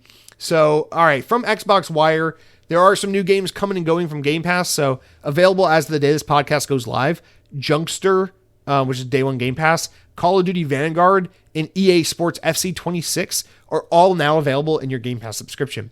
Coming soon, on the 25th of June, you can get Abyssus, RV There Yet on June 30th, which I have that on Steam. Tony Hawk's Pro Skater 3 and 4 for Game Pass Ultimate and PC on July 2nd. And then on July 6th, Winds of Arcana Ruination comes to Game Pass for Cloud Console and PC. But it's not all games we're getting. There are also games we're losing. So beginning June 30th, the following games will leave Game Pass: Mecha Break, Payday 2, Rise of the Tomb Raider, Slay the Spire, Ultimate Chicken Horse, Volcano Princess, Unpacking. Some big games there, so maybe some stuff worth checking out before they leave the service. But guys, that is going to do it for all the news today. I feel like we did not do that justice. I got a little tired and mentally, and my vocal cords got a little tired before we really, I feel like, hit a stride. But I feel like we somewhat covered the gist of what needed to be said. But yeah, I mean, yeah, to wrap it up, I definitely don't want to seem like a defender, like a corporate defender. But if I'm just being honest, I think these are frustrating but potentially necessary decisions. I don't want these decisions to be made. I love Obsidian. I love and in Exile, I love Double Fine. There are certain teams Xbox owns where I'm like, those are symbolic teams that are so important to this industry. You cannot get rid of them. And the 3 teams I just named are for certain in that category. You can't get rid of Todd Howard. If Todd Howard stops working for Bethesda, it's because he quits. You can't get rid of him, man. That's like the only big name auteur like talent that you have in your whole repertoire. Don't fuck it up. But anyway, I just hope this somehow goes best case scenario, and that in some way, with at least some of this bad news that's inevitable in the next couple weeks, I just really hope that there are a couple of news stories that surprise us with like how not so bad the outcome ends up being. But we will unfortunately just have to wait and see. This really is a wait and see, because we know all this stuff, the official verdict is really supposed to start happening at the beginning of July. So we're 2 weeks away from, unfortunately, or hopefully fortunately, getting answers to these questions and to these rumors and reports and things that have just shaken the Xbox fandom upside down these past few days. But anyway, I'm going to take a quick break. Let's come back, talk about the games we've been playing, read listener comments, and wrap up the show. See you in a bit. All right, guys, let's get back into it and start off with the games I've been playing this past week. But before I can tell you about the games I've been playing, I got to tell you about what it is I've been eating. And guys, I gotta see the little bit of ground to one of my arch nemesis this day, which is New Jersey. You know I like to make fun of New Jersey. I love making fun of the people from there that live there, that have driven through it, that have been flown to work trips because of it. Everything about New Jersey it's not my thing, but listen, there's something about New Jersey I got to give some credit. Now, let me preface with this. I've always been a Jersey Mike's fan. I've never disliked Jersey Mike's. I've always enjoyed it. But my stance on Jersey Mike's is always like, listen, for me, growing up in the South, we have Publix, the grocery store. And if you've ever been to Publix, you know that Publix is famous for its incredible deli subs. And I've always, my whole life, I've basically had Publix, and I've always loved Publix sandwiches. You can't get better than that. For me, it's like I'm more than content with the Publix sub 10 out of 10 times. However, there are these like chain fast casual restaurants that specialize in sub sandwiches, and they're to varying degrees. I've never had Blimpie. I know they're in Walmarts and gas stations, but I've never had Blimpie before. Subway sucks ass. I think Subway is the worst fast food ever, and I hope Subway goes out of business immediately. I hope Microsoft buys them so they can shut them down. But then there's like the Firehouse subs and the Jersey Mike's and the Schlossky's Deli and all these kinds of places. I like these places. I like all of them. In fact, when I was in high school, I really liked Firehouse subs. We used to go there a lot. But I've always enjoyed Jersey Mike's, just haven't gone a whole lot. But I got to say, lately I've been going quite frequently because I guess there's some new like trend on TikTok or something about like the chicken salad sandwich they have that's temporary. And my girlfriend was like, I want to try it. I was like, holy shit, I always just want like a deli sandwich. It's all I ever want to eat. And I'm like, so if you're going to be up for fucking Jersey Mike's, whatever, we're getting Jersey Mike's. So we went and we got it, and I get like their deluxe, like it's a club sandwich, basically like bacon, mayo, lettuce, tomato, a couple different meats, and it's fucking awesome. It's really good. And it was one of those moments I was like, oh, I kind of forgot that Jersey Mike's is kind of really good. I just don't go to it because it's a little more expensive and a little more boutique than Publix. And boutique's not the word. It's less common than Publix, and it's more expensive than Publix, and Publix is just so convenient. So I've always loved their sandwiches. So why wouldn't I just keep going there? But I kind of, what's that joke? The basketball guy joke. He's like, I was unfamiliar with your game. That's kind of how I feel about Jersey Mike's. It's like, I feel like I kind of underestimated these guys. I knew I liked them. I know I've had them on and off throughout the years, but I feel like they're pretty good. And so long story short, I've had Jersey Mike's probably 3 or 4 times this past 30 days. Like, it's been a decent number of times. And then here's the real kicker. For some reason, I usually don't get accessories at sandwich places. I just want the biggest sandwich I can get in a Pepsi. Like, I don't need chips. I don't need brownies or any of that shit. But I just had an impulse this one time to get the little 3-pack of chocolate chip cookies they had. And holy fucking shit. Jersey Mike's, really good sandwiches, a little overpriced. But, you go for the sandwiches, stay for those chocolate chip cookies. Their chocolate chip cookies are so ungodly, like soft and delicious and amazing. And I had to get them a second time because my girlfriend's like, dude, their chocolate chip cookies, calm down. And I brought them home for her and she was like, fuck, these are good. And I was like, yeah, dude, something about, I don't know what it is. Maybe it's about all the fucking stuff they got in the water and how broken the people are or whatever, but they make good cookies and they make good sandwiches. I cannot lie. So New Jersey, I hate you.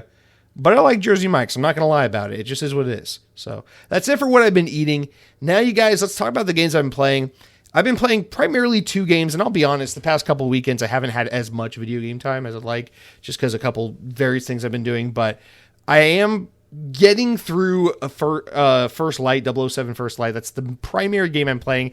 I'd say I'm in the last third of it. I'm definitely like 60-70% done with the game. I'm very deep into it. And I gotta say, this game has been a wonderful experience from the very start all the way up to where I am. I'm very, very satisfied with this game. I feel like not only is it a very unique blend of something like Uncharted with something like Hitman, but I feel like the game doesn't feel like it's like, oh, well, you do a mission like this, then you do a mission like this, then you go back to that kind of mission, then you go back to that kind of mission. It feels like, even though the mechanics are set in place, you get your gadgets, you can do stealth, or you can try to get through encounters with melee or gun combat. There's the different approaches, and the game is kind of cut and clear. It feels like the game is so creatively put together and the levels are so creatively thought out to where, even though mechanically I am technically doing the same things, the game, like any game, the game feels like it's like you're never doing the same thing twice. It always just feels like the adventure, the task at hand, where you are, it always feels different from the thing you did before, which I think is the primary, most basic compliment I want to give this game, because it's fresh. It does such a wonderful job of taking these popular gaming genres and blending them into a edge of your seat, super fun, super invested action blockbuster type experience. And I think this game just kind of nails it. Now, the game does have its shortcomings. I think the biggest one is its gunplay. The gunplay feels really loose and sloppy. They could have tightened that up a lot, especially considering how much better the hand-to-hand combat is. You're kind of really incentivized to go stealth and hand-to-hand over guns a-blazing. But sometimes in the game, you do have to use guns. It's a necessary way to progress forward. And even though I generally prefer gunplay, in this game, I find it to be a secondary preferred way of combat engagement to melee combat, which just feels really good in this game. But overall, yeah, I'm enjoying it. The voice acting is great. The characters are phenomenal. The writing is so excellent. And it feels like a badass spy action movie, but you're playing it more like an Uncharted game and less like a 2-hour movie. And I don't know. I'm excited to. I think I'll get through it this weekend because my weekend's opening up a little bit finally. So I'll be able to talk about it more in a complete manner next week once I finished it. But I'm feeling a big anxious feeling that I need to get through James Bond and move on, because I'm trying to get my slate clean and my backlog and my plans as free and open as possible before the summer really gets dug in, because before you know it's going to be July, and then it's going to be Halo, then August is going to roll around, then it's going to be a couple games, and September is going to roll around. It's like an avalanche of games, including Gears of War and stuff, and then by the time Modern Warfare and GTA are out, fucking forget about it. I'm going to be so gone. So it just feels like a very, very busy fall we got ahead of ourselves. So I really want to use the first half of the summer to try and really get on top of the games that I wanted to play the first 6 months of this year. And I'm thinking, it might not happen. Hopefully, maybe it doesn't happen. But I'm thinking after James Bond, I want to hop into Final Fantasy VII Remake. And that's going to be a big one. So I'm like, all right, if I'm going to do all this stuff before we kind of reach the midsummer start of the busy season, I got to get some of these things knocked out now, because I want to play either Final Fantasy VII Remake or maybe Cyberpunk. But I want to take one of the big games that's towards the top of my backlog and finally just knock it out. And I would like to do Fable, but I'm trying to be realistic, so I feel the pressure to move forward. That being said, there is a completely unrelated game I'm playing in my free time, and that is Yoshi and the Mysterious Book. This is the new Yoshi game that came out a few weeks ago. I have almost nothing to say about this game. I played 2 of the worlds, a dozen levels or so. This game is... I purely bought it because I'm just really loving Switch, and because this game aesthetically reminds me a lot of Yoshi Story for the N64, which is a game I have a lot of childhood nostalgia for. But yeah, this game it's a Yoshi game. It's super easy. It's super simple. It's way more about exploration than it is point A to point B type stuff.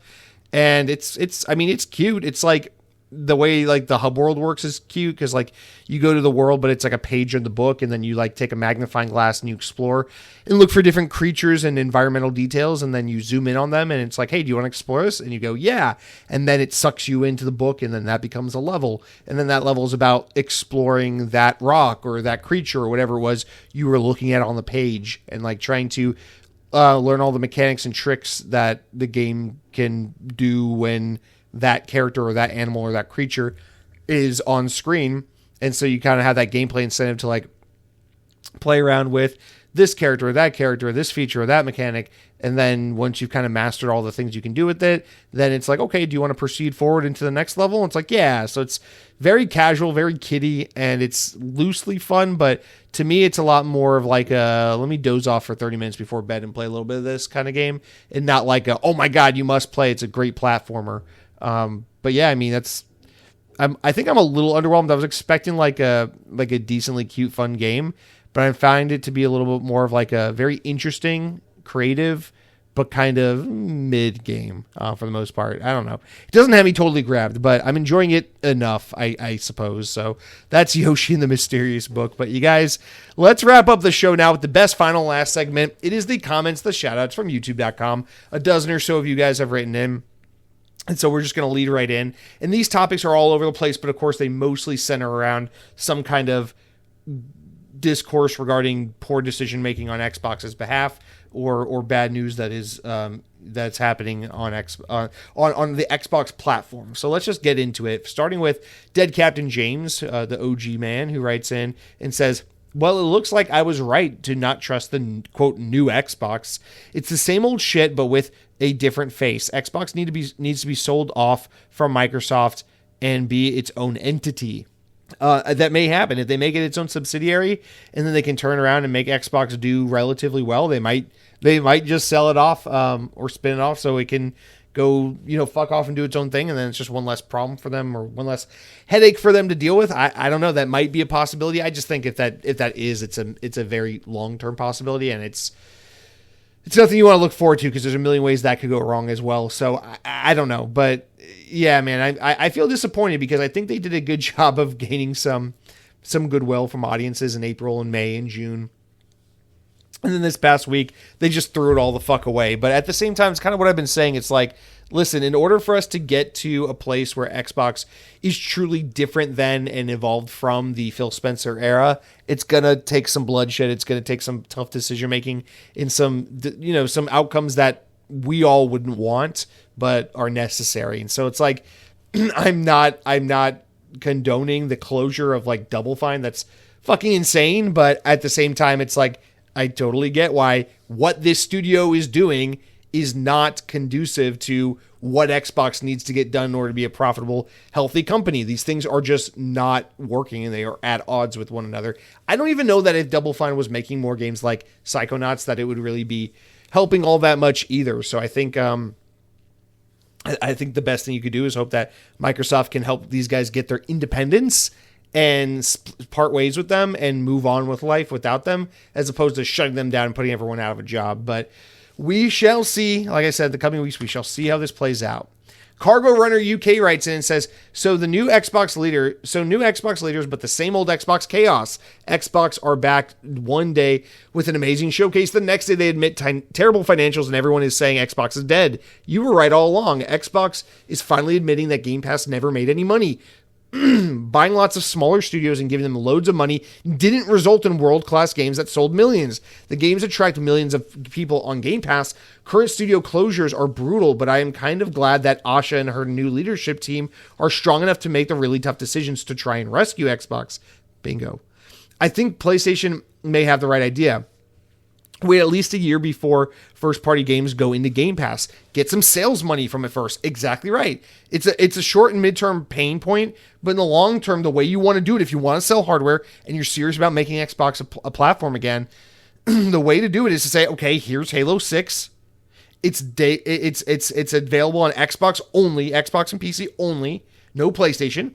And then when the game is 12 or 13 months old, you can then put it in Game Pass. And that's how you fucking do it. Give people a reason to buy your console, to buy your games, to engage with your games. And keep them on Game Pass by offering a really good price for Game Pass that offers a wealth of games to play that are all a year or more old, so that you don't cannibalize sale of new games. It's a win-win-win-win, but I don't know why it has to be rocket science. I don't get it. All right, continuing on, Mr. Malg writes in, says, watching the interview with Asha Sharma, she did really well on not sounding like a typical corpo or sound because at all. Also, you're right about how we'll have to pull out our wallets and pay full price for these Xbox games. Heck, maybe I'll even get the $70 edition of Halo Campaign Evolved. Yes, absolutely. Listen, man, and I want to be like really considerate of that. I'm glad you see it my way and that you agree, but it's like, listen, they're like, hey, Gears of War is console exclusive to Xbox. This is what you want, right? Okay, well, the answer can't be, okay, I'm going to get a day one in Game Pass. Like, it's got to be, here's $70. Thank you for a day one console exclusive. Thank you for telling PlayStation to fuck off. Let's go Xbox. Like, that's what you have to do if you want to signal to Microsoft that this is the way forward. Obviously, if you don't care, then by all means, do what you're going to do. But, like, if you want to see Xbox continue to exist and turn it around and go back to the way things were as much as possible, that's what you got to do. Because they have to know that they can trust their audience, can live in a world where Game Pass is less, I don't know what I want to say, like value rich and more of a great service that's not the replacement for how you play games, but a supplemental service that gives you more gaming content at your fingertips alongside the games that you happily purchase and anticipate throughout the year. But yeah, man, I'm not getting that $70 edition of Campaign Evolved. I'll wait the extra couple days and get the $50 version. But yeah, man, Forza Horizon 6, it's on Game Pass day one. I bought it. Hey, Call of Duty Black Ops 7, it's on Game Pass day one. I bought it. Kiln, it's on Game Pass day one. I bought it. Halo, I will buy. Gears of War, I will buy. Fable, I will buy. I am locked in. I'm done with. I have Game Pass Essential because I obviously need to play online and have cloud streaming access. But right now I have Game Pass Premium because when I bought that Xbox ROG Ally, it came with a couple free months of premium and it upgraded me.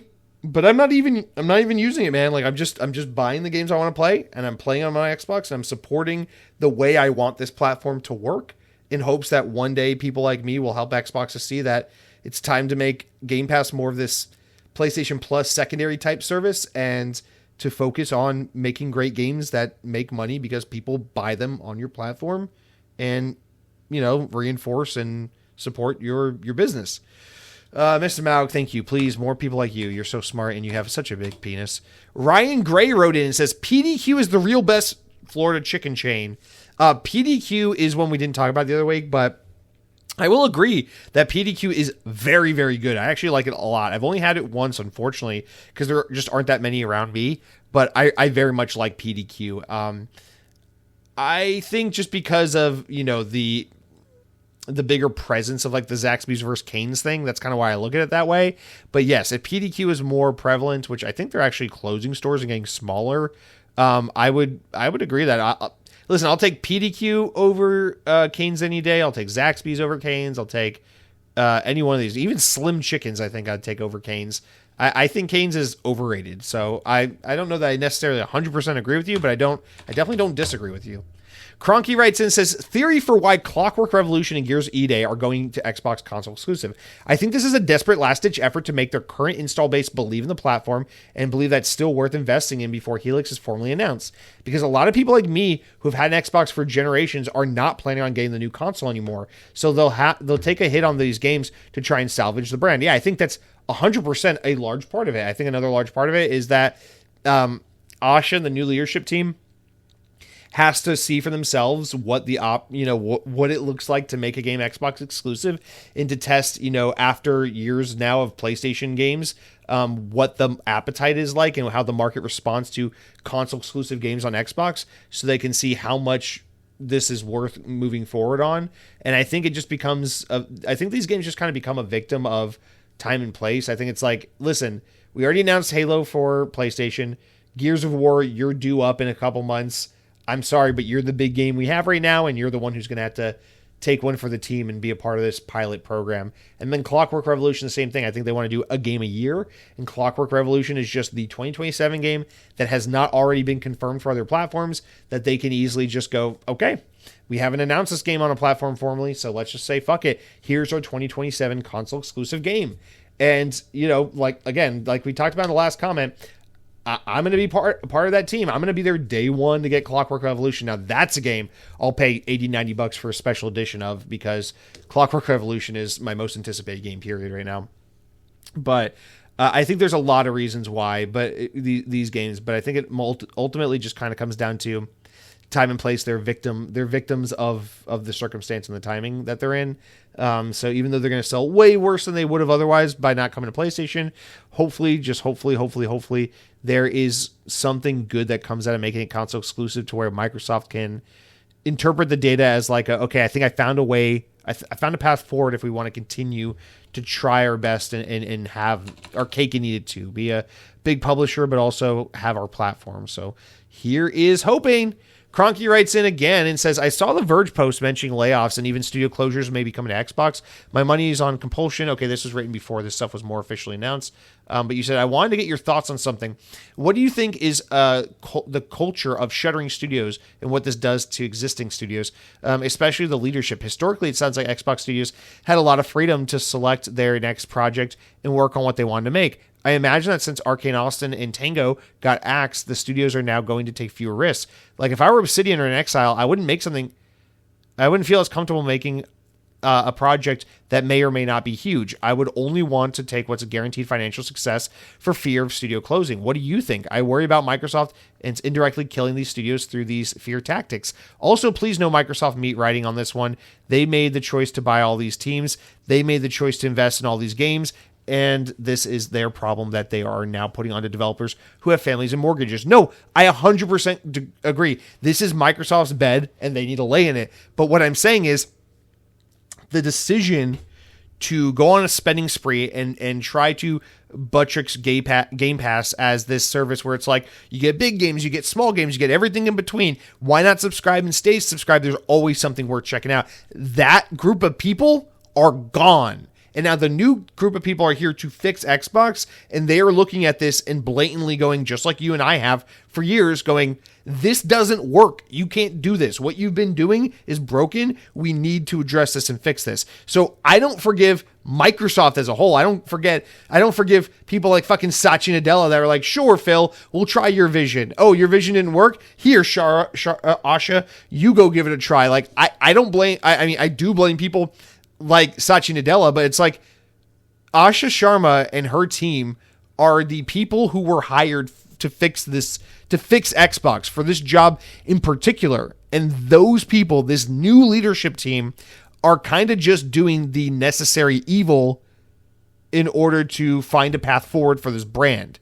But yes, the Xbox that is responsible for allowing this to happen in the first place and not having the intelligence enough to see from a mile away that this was a fucking bad idea and that this wasn't working, that Xbox, that Microsoft deserves zero forgiveness and zero benefit of the doubt. Yes, they are fucking evil, and this is why I was always against big consolidation of the market, especially Activision, because at the end of the day, I don't give a shit about your free fucking Modern Warfare on Game Pass. If Julie from accounting is going to get fired from Activision because we already have Sally from accounting at Microsoft who does the same job, and the acquisition of Activision renders one of those employees' jobs useless, I am always 10 out of 10 times going to be against mergers and acquisitions, against mass consolidation in the industry. This is an unnecessary bullshit thing. We need lots of competition, lots of opportunities for different companies to work or compete against each other, and where people can have their own careers with their own companies and not have to worry about being a cog in a massive corporate machine. And I fucking hate that we let this, and I say we, not really knowing how I mean it, whether I mean regulatory bodies of government or I mean we as fans who sat on the sidelines and cheerleaded this kind of shit, but we enable this shit by being like, oh my god, so fucking dope, dude. They bought Activision. PlayStation is shaking in their boots right now, bro. Oh my god, what's PlayStation gonna do? They have to buy Bungie. It's the only thing they can do to come back, bro. Oh my god, someone should buy. Dude, Saudi Arabia should buy. Saudi Arabia should buy EA. That was a bro bet. That's how that happened. Anyway, but yeah, I'm not defending or meat writing. I'm just trying to say like this is the thing they have to do because it's an obvious situation they're in. I don't know. I'm trying to be reasonable about it. It doesn't mean I'm not infuriated that innocent people are going to lose their jobs because of stupid fucking leadership at Microsoft. Of course that pisses me off. Anyway, P.S. I don't mean you'll defend Microsoft. I'm sure you won't, but I suspect that since the article mentions how crazy financials and billions invested in declining profits, you may say something that you understand where this is coming from. Oh, man. I won't give them the wiggle room. This is Microsoft's mess. And fantastic studios should not suffer for it. Yeah. Yes, this has been a concern of mine for a long time. Xbox is now the steward of a lot of very important teams. id Software, Double Fine, In Exile, Bethesda. These are teams where it's like, hey, there's a lot of history. These guys have like a lot of contribution to the cultural fabric of video games. Like, I want to make sure that these guys either remain independent and well supported by their people, or in the hands of someone who really understands how to enable and get the most and the best out of these teams, and not just, fucking let them flounder and fail like Xbox did. So I've never felt 100% great about Xbox's ownership of some of these teams, because I know Xbox hasn't been able to really show a true aptitude for like efficiency and proper game stewardship. Like it just seems like all their teams are kind of taking too long, spending too much, and floundering about. So it fucking pisses me off that they could be so flippant with a company as storied and important as Double Fine or something like that, but and get away with it. So I'm not dismissing that. I'm not okay. I'm not okay with that. It's just it makes sense, the situation that Asha's leadership is in. I'm just saying, as someone who works in middle management, I get it. Sometimes your job puts you in a position where they're just like, hey, you did a good job cleaning this mess. Now we need you to clean this mess. It's gonna be hard. People are gonna hate you, but we need someone to do it. It's like, I'm sorry, that's your fucking job, But I will be permanently fucking pissed at Microsoft if they don't really go above and beyond to try and find a way for all these companies to either spin off or get acquired by someone else. If they just resort to studio closures, I will be super fucking pissed. Mark my words. Trust me, I'm not happy inside about the prospect of losing Double Fine. Anyway, 360 Bro writes in with the next one, says, PlayStation first party is cooked. Brother, I love you. I have no fucking clue what that's. I have no clue what you're talking about. All right, Dead Captain James comes back around and says, it's not that Xbox has no games in the literal sense. It's the fact that their games have been huge disappointments and underwhelming. They truly haven't had a must-play game in 10 years, honestly. I say this as an OG Xbox fan. They have some cool games that I personally like, but I play pretty niche games myself. That being said, PlayStation 5 generation is by far their weakest gen ever, in my honest opinion. Yeah, I mean, I think that is a very, very valid thing you're saying. I agree that technically, like Starfield, I loved it. Halo Infinite, I liked it a lot until they abandoned it. Like, these games work for me on that level of like must play game, but I'm not stupid. I totally get what you're saying, and I think you're 100% right. I'm aware that like, just because I thought Gears of War 5 was a must play in 2019 doesn't mean that the rest of the world sees it that way. The plain and simple fact is that Baldur's Gate, Hogwarts Legacy, Elden Ring, like these are games in recent history that have become these, like, everybody stop what you're doing and pay attention to this kind of games. And Xbox has not been at the helm of one of those in a long time. We thought Halo Infinite would be it. It wasn't. We thought Starfield would be it. It wasn't. I don't know why. Apparently Phil Spencer somewhere behind the scenes maybe thought Redfall would be that. Sure as fuck wasn't. Xbox just doesn't have that. Now, Fable is their next opportunity to have that, or Gears E-Day. I still don't think it's going to be that. I think those games will be highly successful, but they won't be that level of success, because I just don't think that's where those franchises are anymore. But yes, I agree that Xbox needs to chase after a little bit more of that. But at the same time, the thing I've always loved and appreciated about Xbox is, despite the fact that you are right, they don't have often that like number one must play, highly anticipated game. I think their variety and their eclectic nature of their catalog is what's more appealing to me. I like that it's not like PlayStation where it's like, oh, the next big first party game is a third person action shooter game about a fucking kid and a dad. Oh, and so is the next game. And then the game after that's kind of the same thing. And then the game after that is like a Marvel version of that same thing.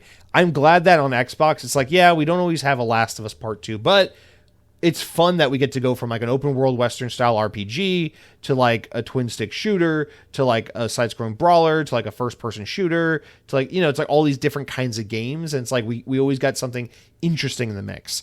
And I think that's really cool about Xbox first party, that we went from Forza to Fable to Gears of War and all this stuff. It's like, this is a nice variety of games. And then it's only gotten more interesting as they've expanded with studio offerings. Cause I'm thinking about like, it's cool that Xbox first party is like Outer Worlds and Keeper and then Gears of War. It's like, that's a fun mix of games that are all really different from one another and offer tons of different varieties of experiences. And to me personally, that's worth way more than just, oh, it's The Last of Us, it's an artistic piece. It's like, I get that. Well, that's cool if you want like the fart sniffers at Kotaku to respect you. But like, I don't know, personally, I'm just like, I'd rather play 3 great 7 out of 10 games as opposed to like just one great 10 out of 10 game. It's like, I don't know, give me more fun games, and not everything needs to be a fucking artsy fartsy masterpiece. But I do think you make some great points there. All right. Proton Pack guy comes back again and says Halo stopped being the flagship Xbox property as soon as the big brass decided it should go to PlayStation. Same with Gears Remake. You have fundamentally stripped those games of their core platform values, and they are now meaningless IP to Xbox. I'm very casually into Halo, but I've always cheered for its success because Master Chief is our literal mascot for Team Xbox. As soon as you switch sides, even once, it's tarnished. You can't put Mario on PlayStation. Indie could have been a great exclusive, a la Wolverine and Spider-Man, but they told everyone that they could play anywhere but Xbox, so they did. Fable could have been a massive get for the console exclusivity, but they're giving everyone that too. State of Decay 3 is crying to be an exclusive. You want butts and seats? Fallout, Elder Scrolls, are probably the only way to move Xbox consoles now. I know these games cost way too much now and that they have to make money, but you can't build a vibrant platform by telling people that all your best stuff is playable wherever they prefer. You have to make them come to you. Yes, sir. 100%. Very, very well said. However, I feel like what this situation always comes down to is this big corporation has to make the tough but mature decision in order to do this the right way, to go, okay, we are going to sacrifice short and midterm success for long-term vibrancy in our brand. It's a risk, but it's what we got to do if we're going to fix this shit. Because I agree with you. It would be incredible if Xbox is like, Fable, console exclusive. Clockwork Revolution, console exclusive. Gears of War, Halo, console exclusive. Fuck PlayStation. They could literally just be like, just announce it at their showcase, only show the Xbox logo. After the fact, people will be like, why wasn't the PlayStation logo there? And they'll be like, because those games are no longer coming to PlayStation. They'll be like, what do you mean? They'll be like, listen, we decided that this is what's best for our brand, so we're canceling the PlayStation version. Cancel that shit. Pull the plug on it. Make all that shit aggressively first party and see like what does that do after 1 or 2 years. Do people start flying back to Xbox? Do we start to see Xboxes actually go off of shelves at stores again? And if it works, expand the idea. Be like, okay, in addition to that, Halo won't be on Game Pass until a year after until it's a year old. Same with Gears, same with Fable, same with Forza. Do that and then see what happens there. Do people start buying games on Xbox again? The problem is it fucks up that steady revenue flow you get from Game Pass, and it fucks up that revenue flow or that profit you get from selling your games on PlayStation. But the thing is, you have to bite the bullet and just go through the pain of not having those two things for a year or two until you retrain your base. That's like, buy our games, buy our consoles, subscribe to Game Pass, but don't subscribe to Game Pass for day one games. Subscribe to Game Pass at like $12 a month for some supplemental content.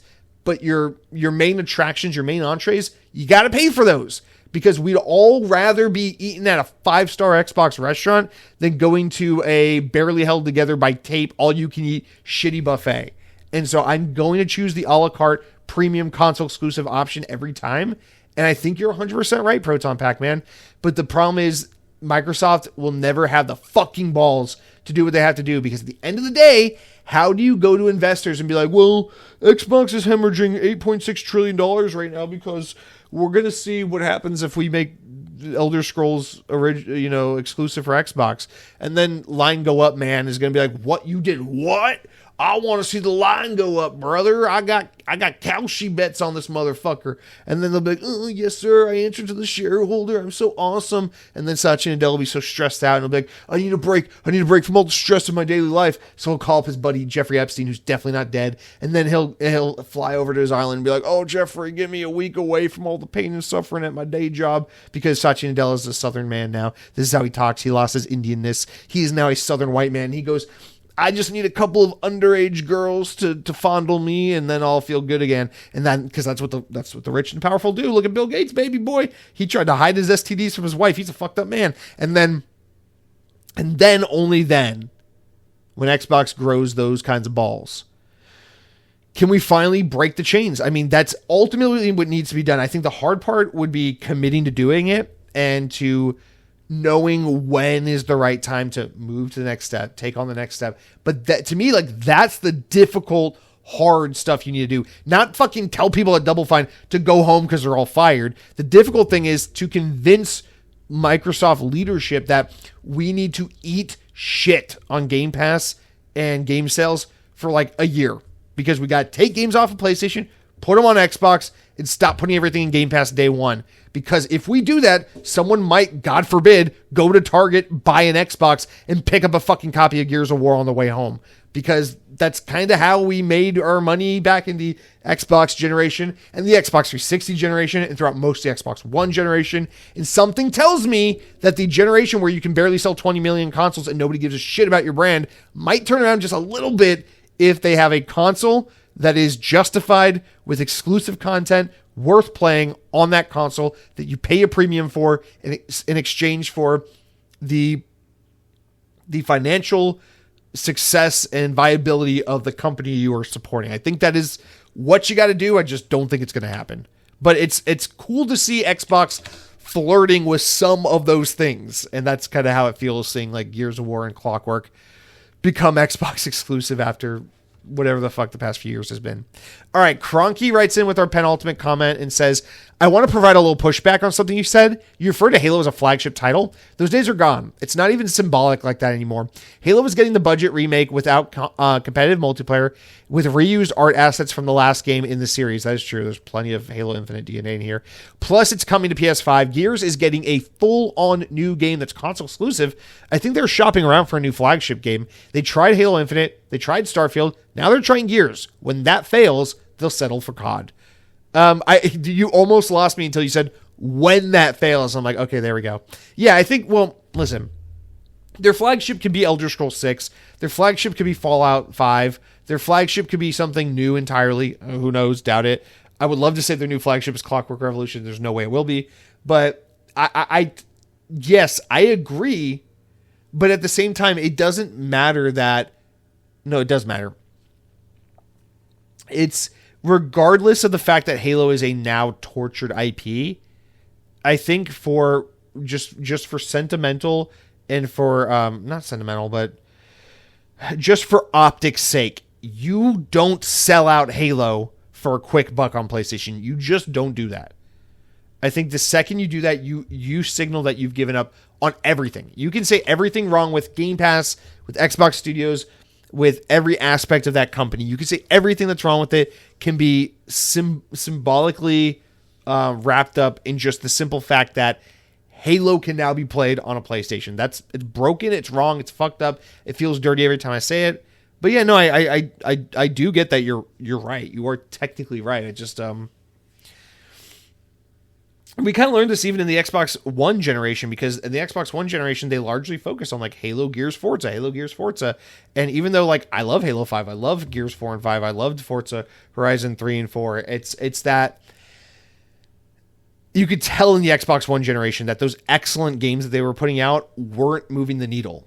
They needed to have like a Sony moment where they're like, all right, bye Infamous, we're making Ghost of Tsushima, goodbye Uncharted, we're making The Last of Us, goodbye Killzone were making Horizon. But unfortunately, Xbox didn't ever do that. They always just made more Halo, Gears, and Forza. And then when they finally decided, hey, this isn't enough is enough, we need some other studios, some other ideas, some other things in our pipeline. They just went on a shopping spree and bought a bunch of studios that were making games like fucking Keeper and Hellblade 2. And now people are like, well, that sure as hell isn't going to be our God of War. So, all right. Thank you for writing in, sir. All right. We got one more comment here. Dead Captain James writes in with the final one and says, Chris Raygun is an Xbox guy who feels like Xbox turned their back on us, and he has transitioned fully to PC now. Honestly, I get his point. There really isn't much of a reason to buy an Xbox for the average person. I'm sorry, I just don't trust Xbox anymore, and that makes me sad. Chris Raygun is a YouTuber podcaster we talked about last week. A guy I enjoy quite a bit, but he had a take that I wasn't hot on, which is fine. But dude, I totally get what you're saying about where he's coming from, and I totally get where you're coming from. You guys just saw me flirting with it a couple months ago, where I was like 1 foot into the exclusively going Steam. I had a Steam Deck. I was like all into it, and I am still largely interested in playing more on PC because I also see why it feels like Xbox has just told you to go fuck off and play on Steam.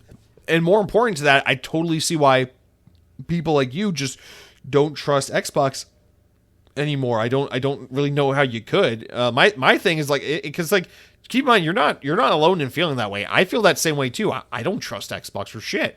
The reason why I still went with the ROG Ally and the reason why I'm still buying games on Xbox like James Bond is because I'm so fucking ride or die with Xbox like an absolute idiot that I would rather make poor investments by buying games that are going to be tied to an obsolete library of a failing console brand as opposed to just, admitting defeat and going to PC.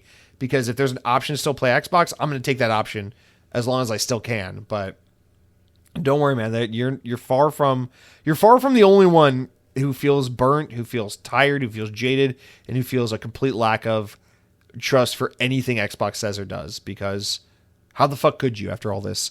And you actually got a reply here. So Sam Frito responds to Dead Captain James as like a bonus comment and says, "You're defending Chris Raygun. That's sweet. He does give me that conflicted vibe. As for going PC, what conflicted vibe does he give you? Because you think he's handsome? Is that what you're talking about, boy? As for PC, that is the grown-up direction to go. I just think Xbox is doing a lot beyond just putting one more game than your competition. What do you say burned you? How? When you say they burned you, how? Yeah, I'm not gonna speak for Dead Captain James. I know you're directing that at him, but I mean, like, I feel like I totally get it, man. I mean, Xbox told us in 2020, they said this is going to be the most powerful console ever made. We're going to have a great lineup of amazing games from these amazing teams that we just bought a few years ago. They're going to have all these awesome games ready to go. And then throughout the generation, they were like, oh, also we're going to fucking buy Bethesda. Also, we're going to buy Activision. We're going to get all this shit in Game Pass. And Phil Spencer was like, oh, getting, Starfield and Bethesda is about getting great exclusive content on Xbox's platform. And then watch all these fucking games fly over to PlayStation as the whole thing you were helping support and build with Xbox this past decade just kind of goes down the shitter, and they basically go, fuck you guys. Y'all subscribe to Game Pass, give us some decent revenue that we can use to invest in our studios, and we'll make money for our games from PC and PlayStation because God knows you guys don't buy games. I mean, it's like, dude, you bought into the system they sold you, and then they fucking burned you with a broken platform that's just on its last leg. I mean, they burned us. I don't know, man. I understand there's a lot of people who are pissed at Xbox kind of in a more permanent fashion.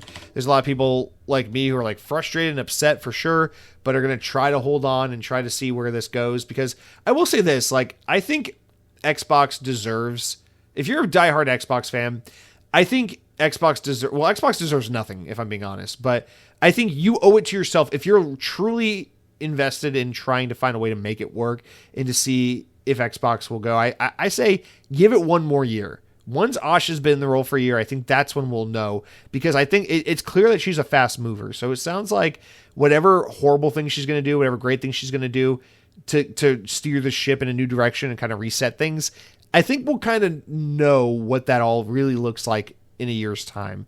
Right now we're in the weeds of like the good stuff, the bad stuff, going through the motions of it all. But I think we'll have a more holistic view and a better appreciation for what they're trying to do, whether it works or not, this time next year. So that's what I would suggest. But also, if you're just someone who values the money you're investing in these expensive video games in a world that's expensive, where your money is very valuable and you need to show some self-respect with it, then yeah, dude, switch to PC.